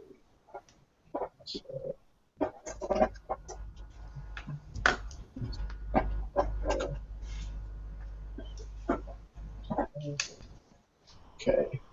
So, what did he get total, was it? Let me count it again. 37. Oh, wow. Okay, yeah. He got another one. So I have these clear dice, and I haven't seen them on average roll below like a 5. Like, I got 1 in there, but then like 2 6s to counterbalance the 1. Not bad. This blue one keeps rolling 2s. You must punish it. Put it in the dice corner. I've heard some crazy stories about people that do stuff like that with their dice. I know a guy that actually wouldn't allow us to touch one of his D20s. Yeah. Yeah. I heard a story about a guy that would punish his dice by putting them in the microwave for 10 seconds. And then another story of a guy that was playing at college and apparently got so fed up with his dice, his D20 particularly rolling poorly, that he put it in a slingshot and shot it out the window across the parking lot and took out somebody's windshield with it. So I get it. Yeah, or maybe a natural 20. Depends on if it was an accident or not. That's true. Or depending on whose car it was. Yeah, that's true. So, all right. Gigi pegged another one. Actually, it was the same one that Harlock managed to injure. So, you guys are barreling as fast as you can through this grassland, and these raptors are still trying to converge on you. Obviously, you are moving much, much faster than they have the capability of moving on open stretches of land. However, this road is rough enough that you're not able to maintain a constant balls-to-the-wall clip, if you will. Mm. If we maintain the breakneck speed, we might break our necks. Yeah, that's probably a very probable ending. Yeah, considering no one here's a driver. The pilot has gotten out of the plane and is kind of looking up at the tower, and he's got like a little tiny umbrella that he's opened, one of those little telescoping umbrellas that he's kind of looking out, trying to figure out what's going on. I wave a signal like, into a radio. Get back in! Like, drive! Okay, what do you have on you? Huh? What do you have on you as far as like illumination? Signal flare. Well, no, I have the flashlight. Okay. And that's about it. Back and forth kind of thing? Yeah, I don't know what the best direction to give him would be, and I don't think he would think to ask people on the radio. So I think he'd just be like, kind of frantic, like, get back in! No! Like, You can hear the man over the rain kind of hollering up to you, Virgil. Virgil, Get back in the plane! Get back in the plane! What? Do you have a German accent? Get back in the plane! He's kind of like, dude, what? You want a tuna sandwich? So we really can't. Oh. Oh, bummer. God, it's that idiot from the other game, isn't it? It is. It's Grigsby's cousin. No! No, yeah, he's trying to figure out what exactly in the hell that you're talking about, Boris, and kind of standing out on the not scare him? Get ready to fly! So he's kind of standing out on the little, how the door kind of forms the staircase, kind of thing. He's kind of standing out on the top couple of the steps of that, looking up at the tower, and then all of a sudden the explosion happens, and he kind of turns that direction. And he's like, "What in tarnation is that?" So two things are going to happen in short order. Sure. First, there's likely one more flare or explosion that's nearby enough to be helpful. I'm going to kind of time to see when I want to do that. Yeah, sure. And besides that, I need to determine how long it's going to take me to land on the ground and where I'm going to land at the ground at. Yeah. I would say that the plane landed, we'll call it quarter. That would be a bit much. We'll call it 100 yards from where you had kind of planned out your path to land. Oh, that's not so far. Yeah. I might just fly right to the plains then. It'll give you a little bit of running distance. Yeah. So while I'm up here, I'm going to take advantage of maybe there's 2, maybe there's 3 more explosive points that I can use to my advantage, and the other ones I might just use as a distraction and set them off kind of randomly. Okay, yeah, absolutely. Maybe I'll set them off actually cinematically. Oh, and like if there's one in the foreground, maybe I'll have one in the background so that it makes it look bigger. Yeah, so you can actually position yourself with an explosion in the background. Yeah, I'll be like, selfie! You're not watching because, cool guys don't look at explosions. Exactly, so, yeah, you gotta explode and walk away. All right. And maybe at least one of them I'll do like while I'm flying towards the plane. That sort of thing, and like taking a picture of myself with the explosion in the background, that sort of thing. Okay, so go ahead and give me a die roll for the second explosion that you're going to have. Meanwhile, Harlock, if you would like to continue to shoot, you can give me another shooting roll. There is nothing in life I want more than to shoot. And assist again. Daniel, yep. 6 this time. 1/6? Yeah. Okay. Good, because I might need it. Nice. I was just talking how great you are. What are you doing to me? You jinxed it. Oh, God. Gotta get... Let's see. 1, 2, 3, 4. Ooh, I think I got 21. Plus the 6 is 27. Okay. That time you actually missed. I meant to say 30. Was that with the 6 from Daniel? Yeah, it was. Okay. Then yeah, it is unfortunately a miss. If somebody would roll for Gigi while I am I'll roll for Gigi again. Okay. Thank you. Okay. Question: can I also shoot a flare in the same round that I shoot my gun? Yeah, absolutely. I shoot a flare in their general direction. I'm not aiming for them. I'm just shooting a flare. Just because, why not? Well, it might distract them. Or catch them on fire. Or catch everything on fire. Okay, surprisingly, Boris, your second explosion actually succeeded in taking out another one of them. It looked like it injured a second one. Probably took him out of the chase, at least. But yeah, you definitely got one of them with it. Nice. Okay, George is 1, 2, 3. Okay. Yeah, I rolled the pretty ones, the pretty explosions, with Daredevil instead of Hitman. Yeah, absolutely. So that they're they're better to look at. Yeah. Yeah, they're theatrical. Okay, so ZZ hit, and we're actually just going to say that George has taken enough at this point to be out of the fight between what the two of you have done, the two gunmen, and it looks like there's probably another 3 of these things at least that are continuing to give chase, although they are starting to fall behind where the lead raptor is. The raptor vehicles are pulling Why ahead. isn't Muldoon shooting at him yet? What isn't who? Muldoon, he should shoot. Oh, Muldoon? Oh, yeah. Muldoon. They weren't really close enough range for his shotgun. He seems to be actually rather calm. Strangely calm. Where's the spray and pray? He looks like he's going to probably be waiting for the mad dash to the plane, if you will. Okay. Okay. I think that resolves everybody's actions for this round. Yeah. Do I need to roll anything for the flare? Are you just doing it just to kind of call attention to something, or are you actually doing it as a distraction? Or... I'm trying to distract the raptors. I'm just...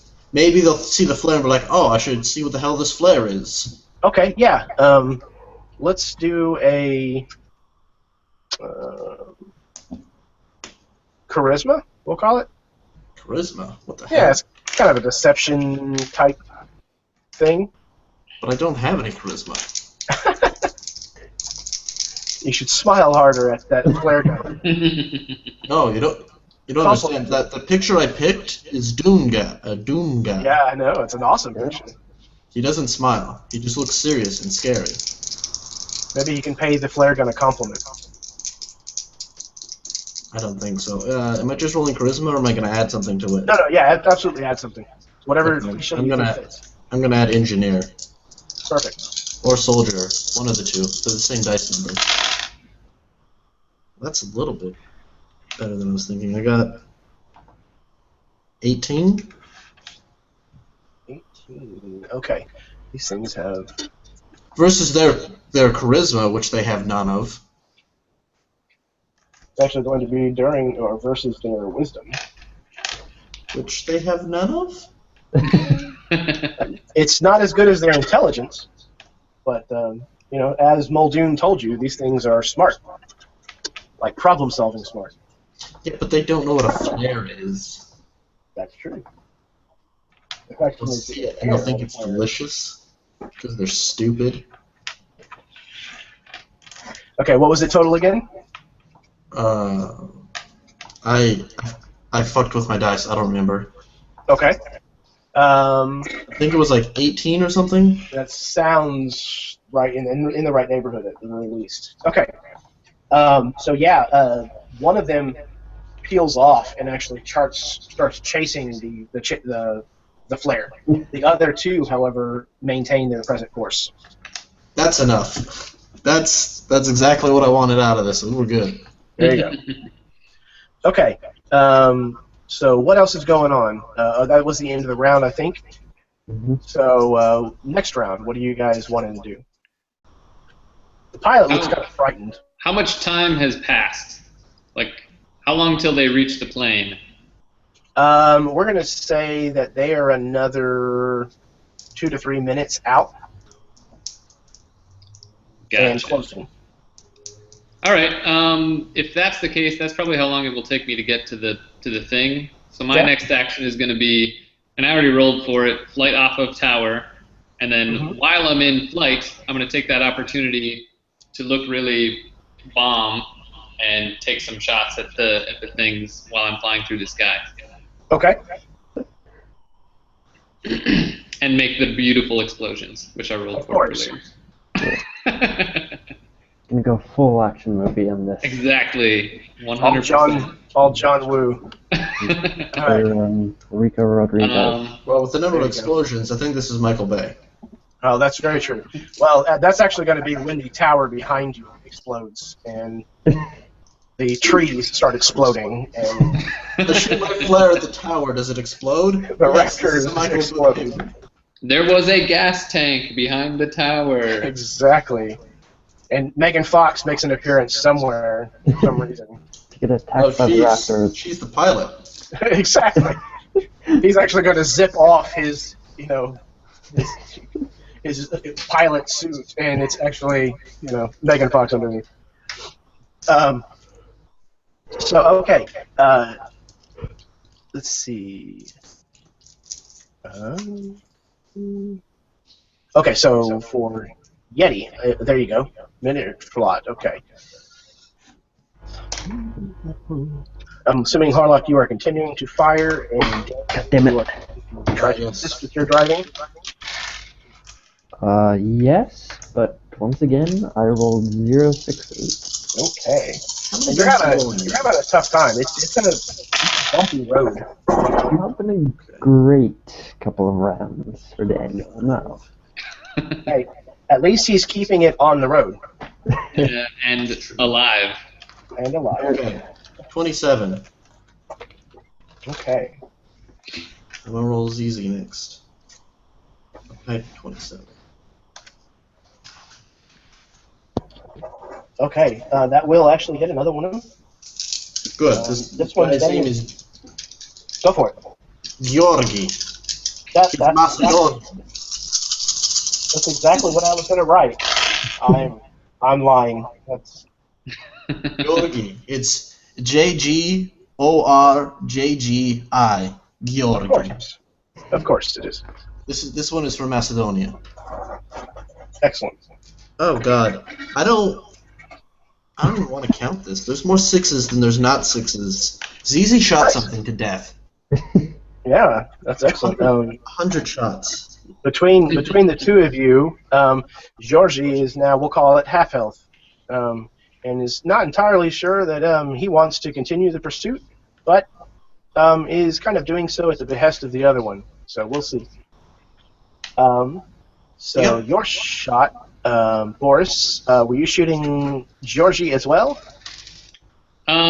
Whichever one seems like an easier target, because honestly, I'm in the air. So whichever one let's say I'm gonna roll odd or even between these two, and odd is Georgie, even is the other one. Excellent. It was odd. So All right. Georgie, it was. Your GG. Okay, so go ahead and make your roll. I already did. It was a 32. Oh, right. Okay. Okay, it was a total of 47 that ZZ rolled. Good Lord, ZZ. He is a monster. He rolled 5 6s on 9 dice. Oh my God. Man, they took out his man. They took out his buddy. So he is royally pissed off. Does that qualify for the crit rule that we had earlier? 5 out of 9? Yeah, absolutely it would.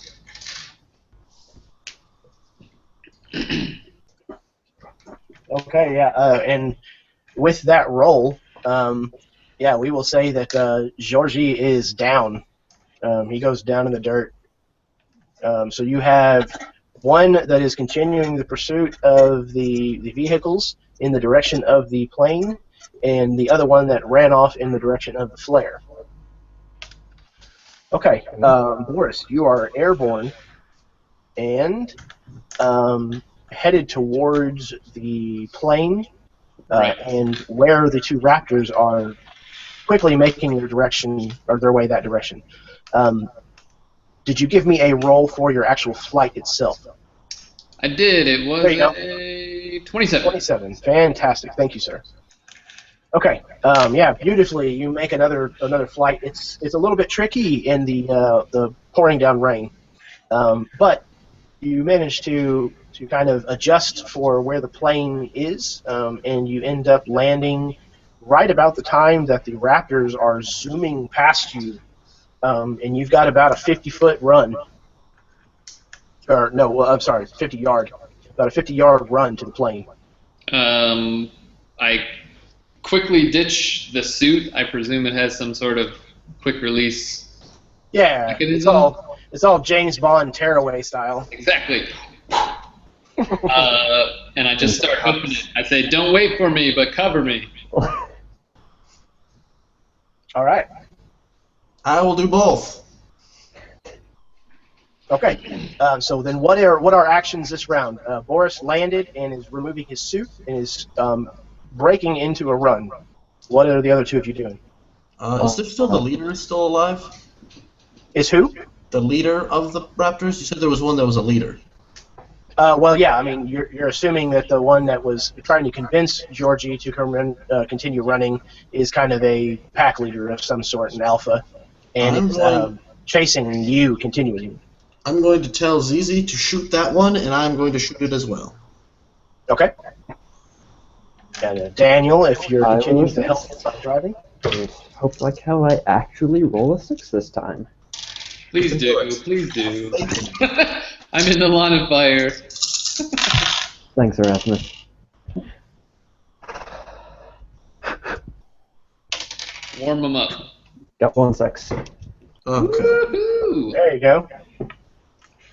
I will put this over here as a 6 to keep track better. See, that's 20, 33. 33. With the 6. Okay. And then I will roll ZZs. Oh wait, I rolled 1 too many dice. Well, it's still quite a bit more than what he rolled, so I'm sure it's fine. Okay. And yeah, so Harlock certainly tagged him. ZZ rolls almost all 5s. No 6s this time. See, 10, 20, 33. 33. ZZ gets 33. Man, that guy's a beast. He has 9 dice. Well, yeah, it's what he was designed to do, so. Let's see what his average is. Kick ass and chew bubble gum. Exactly. His average is 31.5. Well, yeah, that would do it then.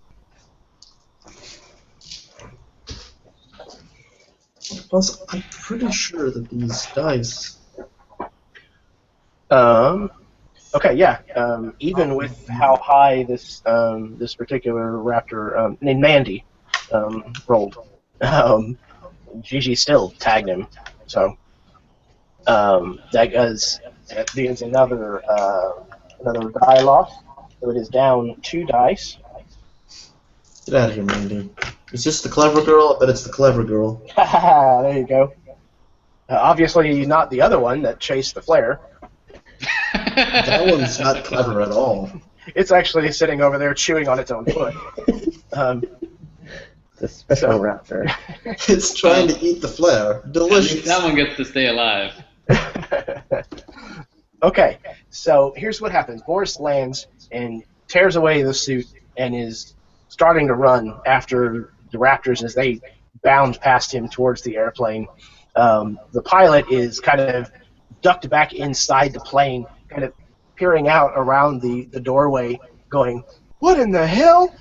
As there's explosions going off and setting the night, or it's not nighttime, but it might as well be outside, setting the darkened area off in fiery bursts of explosions and dirt and Aerosmith is playing in the background. Absolutely, yeah.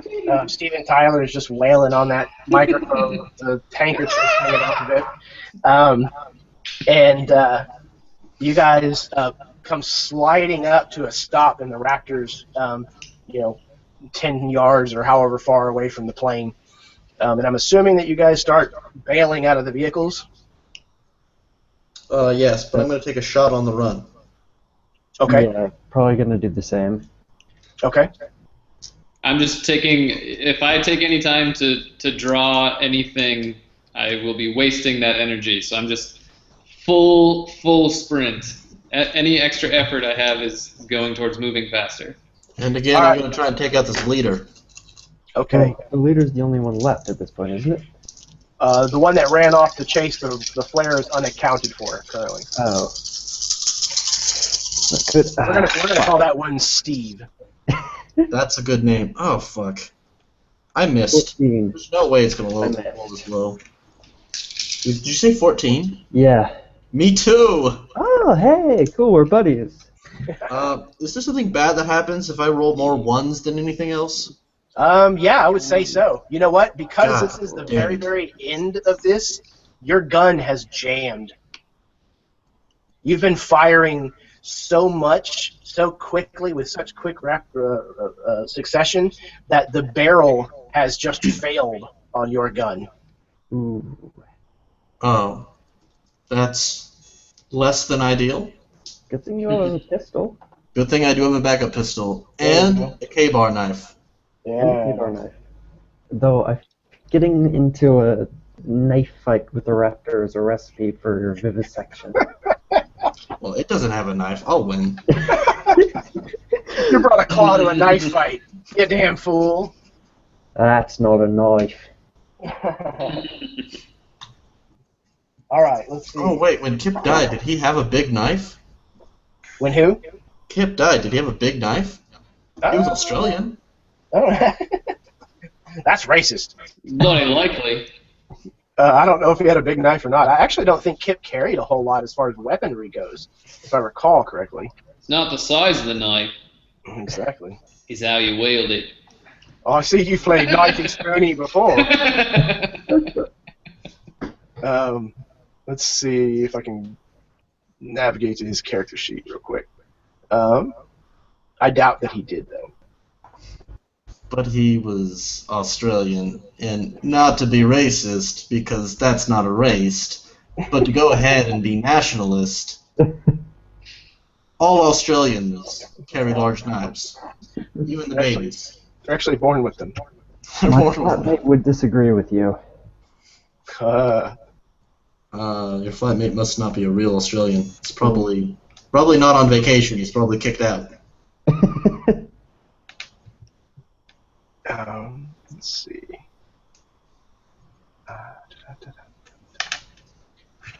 Kip. Poor Kip. How did Kip die? I don't even remember anymore. He was eaten by a flying thing. Oh, that's right.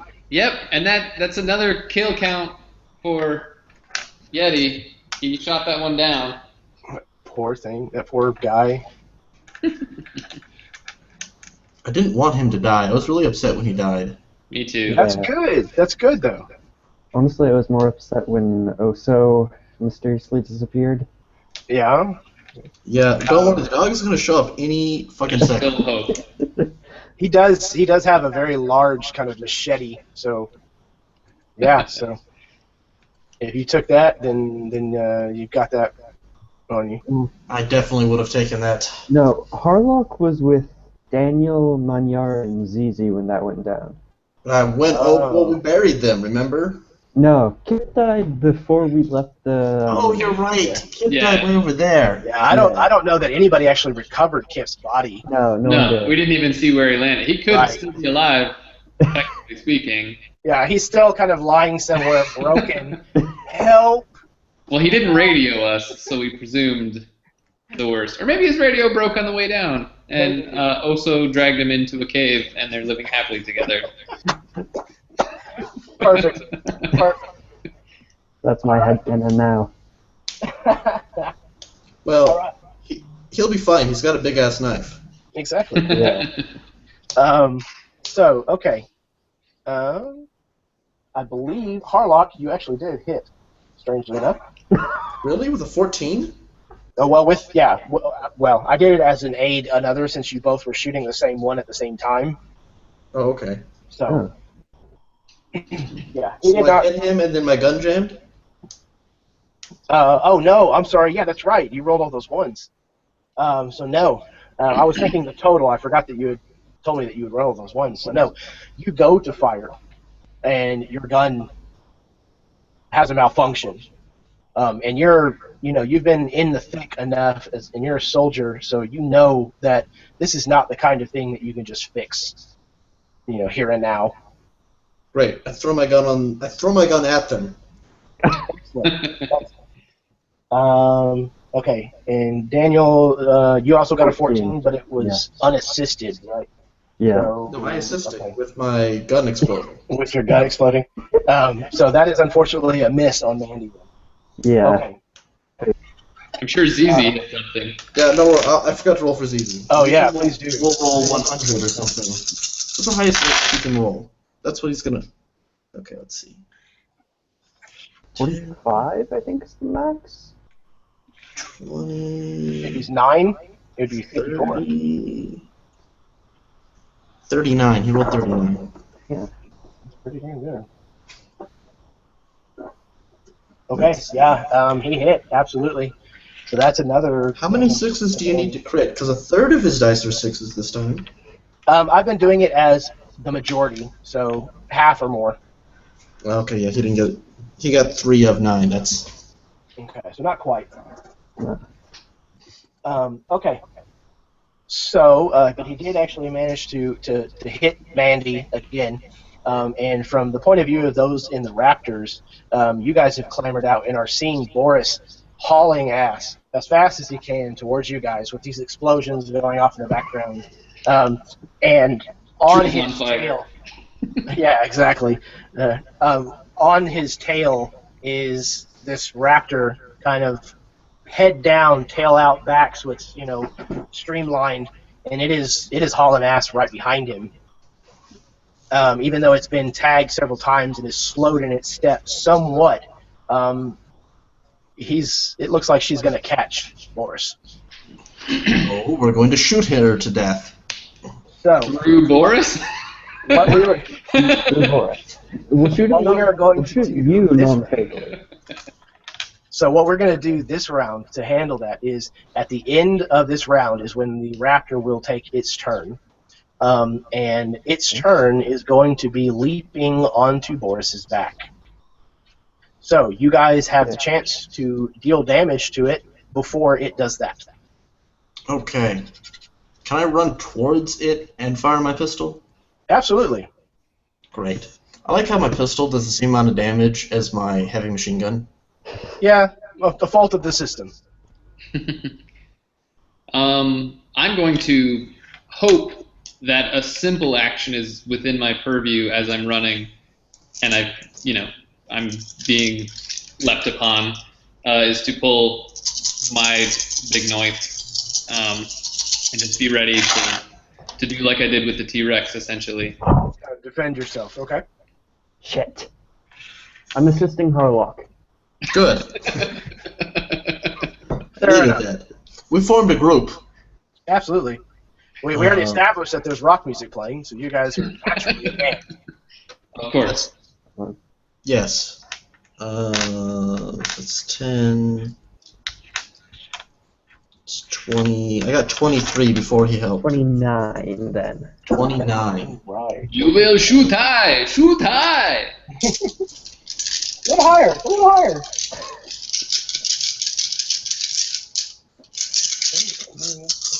Only 19, so that is a hit. ZZ, what are you doing? I see 2 1s. What are you doing, ZZ?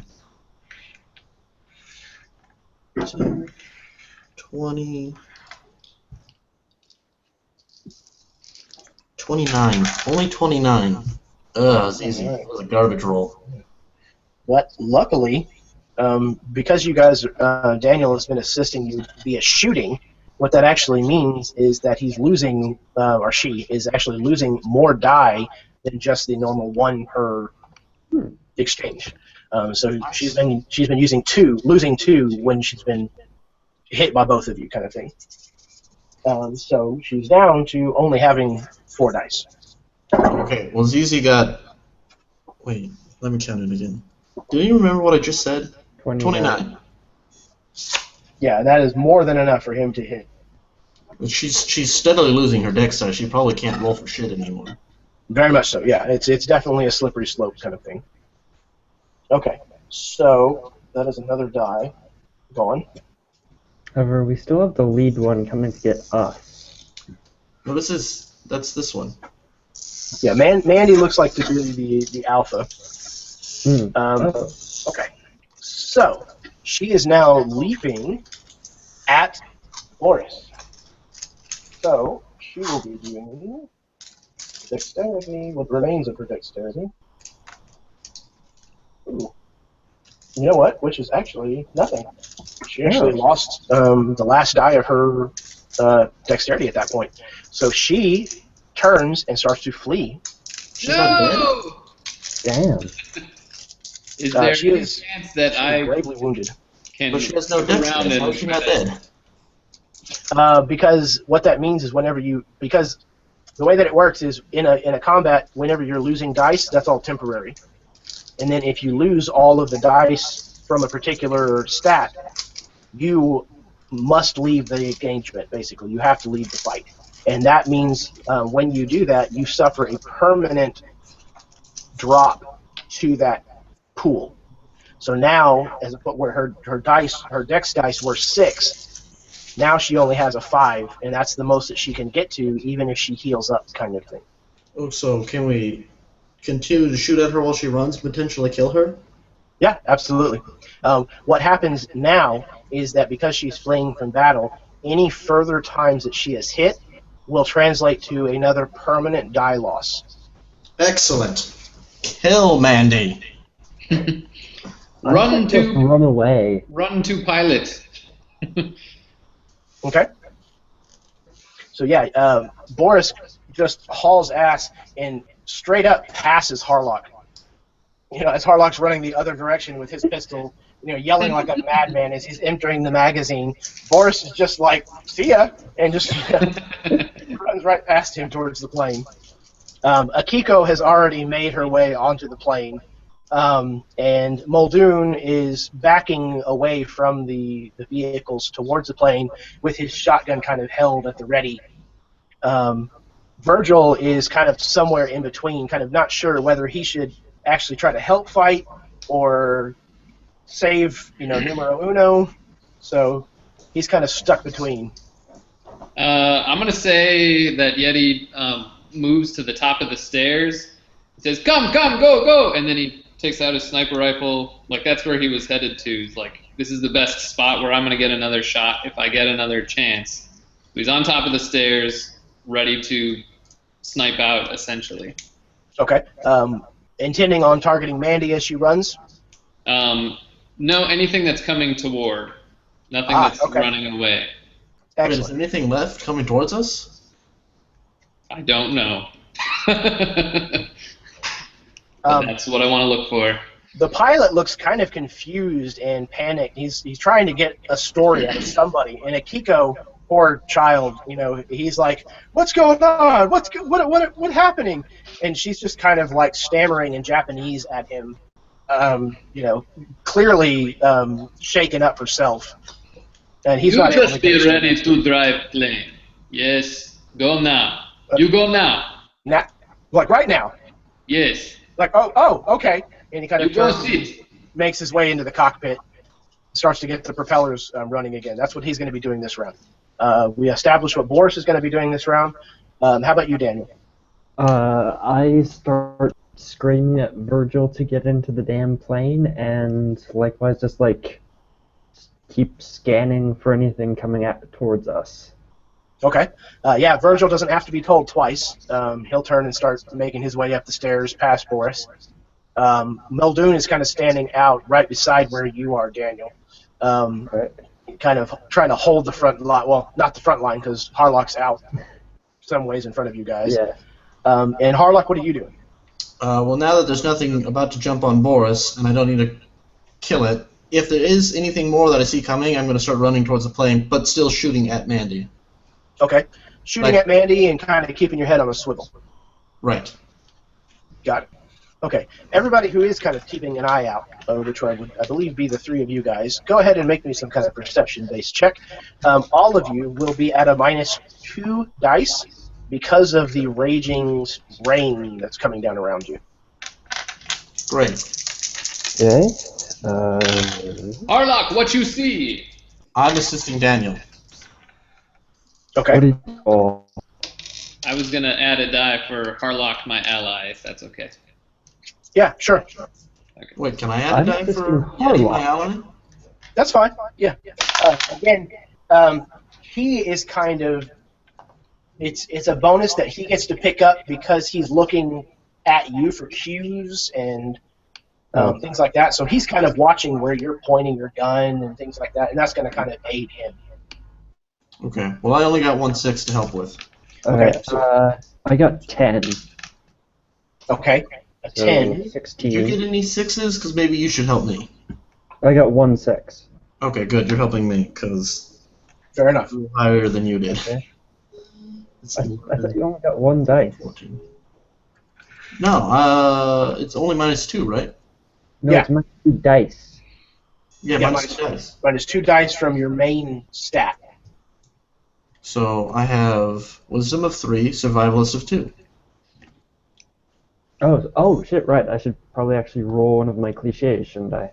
Yeah, absolutely. That was dumb. Okay, never mind. Maybe. Okay, I rolled a 13. Okay. I'm still gonna take your assistance. Alright. So what did you end up with total then? +1 6. Okay, let's see. That's 11, 12, 13, 14. I got 14 plus 6 is 20. Okay. I got a 19 standing up on the stairway. No 6s, but just doing my own check. Oh, maybe we should give him our 6s. I would be okay with that if you guys want to. That's fine. Okay. Yeah. 19 plus 12 Yes, I is did. 31. 31. Okay. So yeah, the two of you that are down on the ground level, you're kind of still paying attention to Mandy leaving while kind of trying to keep aware of your surroundings a little bit, while still firing at Mandy. So those of you who are still shooting at Mandy, you can go ahead and roll that, and we'll get to resolving that in just a second. Is he shooting at Mandy still? Is who? Zizi. Gigi? Yeah, sure, he will. Excellent. I forgot about him. Yeah, he's absolutely shooting. I got 28. What, can Mandy defend herself? And not as much, but somewhat. Again, she doesn't get very good dice rolls. It's basically she's just rolling one of her cliches now. Okay. Zizi definitely hit 2. Okay, excellent. Boris, I'm not even going to count that Yeah. out. Zizi always hits. as this is going on, you can see another one of those paths in the grass coming off from the direction of where the flare was, but now rapidly approaching from the side and a little bit behind Harlock, and more to the side of where Muldoon and Gigi and Daniel are standing, as if, it's going to try to attack them from the side. Right. I shout, "Oh, Muldoon's 3 o'clock. One more." And then I move to take my own shot in that direction. Okay, excellent. Okay, so those of you shooting at Mandy, I'm sure that you guys probably hit. They have 3. What was the first one, Harlock? What was your? 20 something. Okay, yeah, you absolutely hit. Oh wow! And what was Gigi? Like a million? I don't fucking even want to count this. If it beat a 17, then he's good. Not even remotely close to having to worry about that. All right. Then that is a further 2 permanent loss. So that's a 3 dex die loss on permanent. So she is literally at half health at this point. Well, good. Now she can't lead the pack very well. Now we can No, get absolutely not. Okay, so there we go. Harlock or Boris's sniper roll. This guy is fresh. Yes, Riley. Daniel gets to roll? Absolutely. If Alright. he's shooting, go for it. We're shooting Steve, remember. Fuck. 15 only. Okay. And you were shooting Mandy as she retreated, or were you shooting Steve? Steve. Steve. Okay, so yeah, you whirl around as Boris calls out that warning and start shooting. If somebody also would like to roll for Muldoon, they may do so, because this thing is absolutely close enough. Okay, how far is Muldoon? Or how many dice is Molden? That's for tough as nails. Yeah, absolutely. 8 dice then. If I do not have. I can roll if you guys want. I have Good. a million dice over here. So, Josh, yours hit for sure. Nice. And Daniel, did we already resolve yours? Yeah, I only rolled like a 15. 25. Okay. Muldoon got 25. Okay. Daniel, I believe that's going to be. You said a 15? Yeah. Wow, that's actually a hit. Damn. These things aren't used to guns. Apparently not. No. Okay, and then Muldoon is firing as well. Yes. So that's 25. 2 dice. 25 to the 2. That's 5. He hit as well.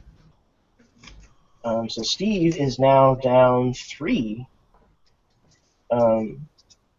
from this round. Okay. Is anybody else taking any more shots at Mandy? I think that's everyone's actions. Yeah, we're going to be moving into a new round here. Oh, can I still shoot her? She's still within range? For this will be the last round that she is still available. It's going to be a tough shot, but. No, I'm not going to finish her off. I'm going to move on to kill Steve. Steve. All right. So Steve is going to be going on the top of the round as he was trying to get a drop on you guys, even though that did not work. He is minus 3 dice, and there are 3 targets in front of him. That I chose not to shoot Mandy. That was a wise move. Yeah. He is going to say 1, 2. Okay. He is actually going for Gigi. Oh. Okay. Oh, hell no. Oh, I can't stand for that. So Gigi would roll against this attack. If somebody would do that for me, that would be great. I don't know what Zuji rolls to defend. Is it the same? We'll do a dexterity for this, and then plus something cliche-wise that would be applicable. I'll just roll 9. Probably soldier, so that would probably be a good call.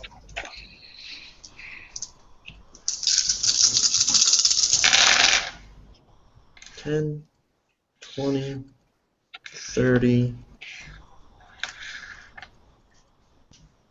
10, 20, Yeah. 38.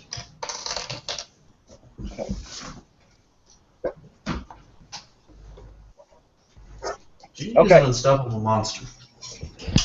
Yeah. It kind of looked like you were making out with that dinosaur when you were just moving like that. Exactly. So yeah, Steve. Steve leaps out. Steve leaps out of the tall grasses at Gigi, and Gigi manages to turn. He's already kind of got his attention called towards it, and he moves out of the way as this thing falls to the ground and kind of tumbles a little bit. It's pretty obviously winded or wounded a bit, but it starts to get to its feet immediately. I believe what you meant to say is ZZ rolls to the side, spins, and unloads his whatever gun he has. Absolutely. Backflip into explosion. That's exactly what he does. So let's go ahead and get the attack rolls for this round. Since he went at the top, you guys are all up. Holy ah, damn. Is 4 out of 9 a crit? No. Almost. But close. Motherfucker, 15 again. Okay, that's the first number I heard, so we'll go ahead and roll against that first. Steve is at 15 is not going to work. That's a miss. Okay. I put a 37 on this round for sniping. You have a 37? Okay. Correct. Damn good roll. Dang it, ZZ. Better shot. Can't beat ZZ. He's an Boris? unstoppable monster. Boris hit. God. Did you got 40? Yeah. He got 4 sixes. You guys should roll for ZZ. Just try it sometime. I'll give you my dice. 'Cause these dice, pretty sure, are not balanced very well. GZ actually, that absolutely hit. That's 2 more dice and he's down. 20. So he is almost at the point where he's going to be pulling back as well. Harlock got 26. Harlock got 26. Okay, that is. He's got that and those. Okay, 26 will also hit. Wow, I rolled. So that is the last of his dice for the combat. So he is now permanently missing one of his dexterity dice, and he is going to be fleeing the combat. Perfect. And In the middle of all this, Boris is shouting back to the pilot, "He's ready to go yet? We go now, yes? Yeah, close enough. Almost, sure. Come on, let's go!" Hurry, Harlock. He's waving people in. Okay. Just say, get everyone in there. Go! Go! You guys, the plane starts to kind of taxi forward a little bit. I will go ahead and remind you guys that there is quite a bit of gear still in the Raptors. I don't know if you guys are planning on leaving all of that behind. Oh, you mean like computers? Yeah. No, I'm wearing my backpack. Right. All I would of imagine the that you shit guys from there. Shit. Drives and stuff. Harlock is wearing his backpack. Okay, good. So everything that belongs to Harlock is on him. Okay, fantastic. I can run back in and grab some stuff, though. What I don't know. essential to the movie? That's what Boris would want him to take. I'll go in there and I'll grab any computers I can find. Yeah. I would imagine that Virgil probably made sure that you guys had on any of that kind of stuff. And what did you have, Rylan? Go ahead. I feel like Neil probably would have kept his backpack on him, but I'm not sure if it was actually like in the same Raptor as he was.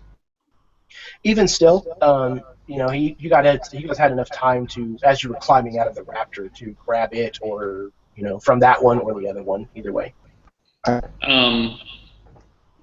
I got Boris will yell down, "Everything with the yellow tape! We need everything with the yellow tape! You see tape? You take. Tape, take." Excellent. Okay. So he's got a few things marked, like this one has hard drives with stuff in it. This is just the camera, so it doesn't need to go. Like everything with yellow tape is must come if possible. Got it. Well, I'll grab anything with my one hand to keep my gun hand free. Yeah, and Muldoon will supply his other hand and help you carry stuff. And Gigi will also help carry stuff. So yeah, you guys get what you need loaded up in the next 5-10 minutes. You don't see any further sign of the Raptors, and the rain continues. However, it does not impede too much, as eventually Ed gets behind the wheel of the plane and you guys shut the doors, and he starts to taxi back onto what essentially amounts to the tarmac, and he punches it, and you guys roll out and lift off the ground and take off into the skies. And you guys, as we roll the credits, you guys are sailing over the waters back towards Costa Rica, mostly intact, with a far fewer number than you arrived at the island with, but nonetheless surviving. So there you go, guys. That's a success in my book. Yeah. Well done, you guys. It was fun. Yeah, that's a good one. I have a wrap-up question. Do you want to have that broadcast, or should I go ahead and end the broadcast here, and we can handle No, that? this is broadcast. Okay, go for it. So we were promised 1 million buckaroos. Does he make good on said buckaroos? He absolutely does. I was promised more than 1 million. Each one of you is fines, if you will, when you check your bank account next. that Virgil has lived up to his word and has wired $1 million into your bank account. Success. Awesome. The movie that gets cut together. Does Boris look really awesome in it? You actually have a really hard time finding where this documentary gets released. You are told that Virgil has had it released, and that here's a site where you can check it out. Several sites he gives you. The first dozen or so places where you go to try to find this site, it has been taken down. InGen. And eventually you manage to find yourself, in the dark corners of the internet. You actually do manage to find a cut of it that has apparently survived this suppressive cover-up. And yeah, absolutely. Yeti looks fantastic. Awesome. All of you guys actually look pretty heroic and fantastic.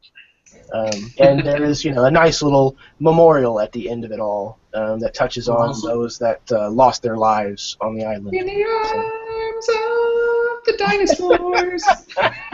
Perfect. Sarah McLachlan, if you have a problem, we'll sort it out. Whatever we have to do, I promise. Awesome. All right, we're going to go ahead and stop the broadcast here, and then we'll wrap things up off camera. So thank you to all YouTubers and the few of you that did tune in to watch. I appreciate it very much, and I hope you guys enjoyed this. Bye.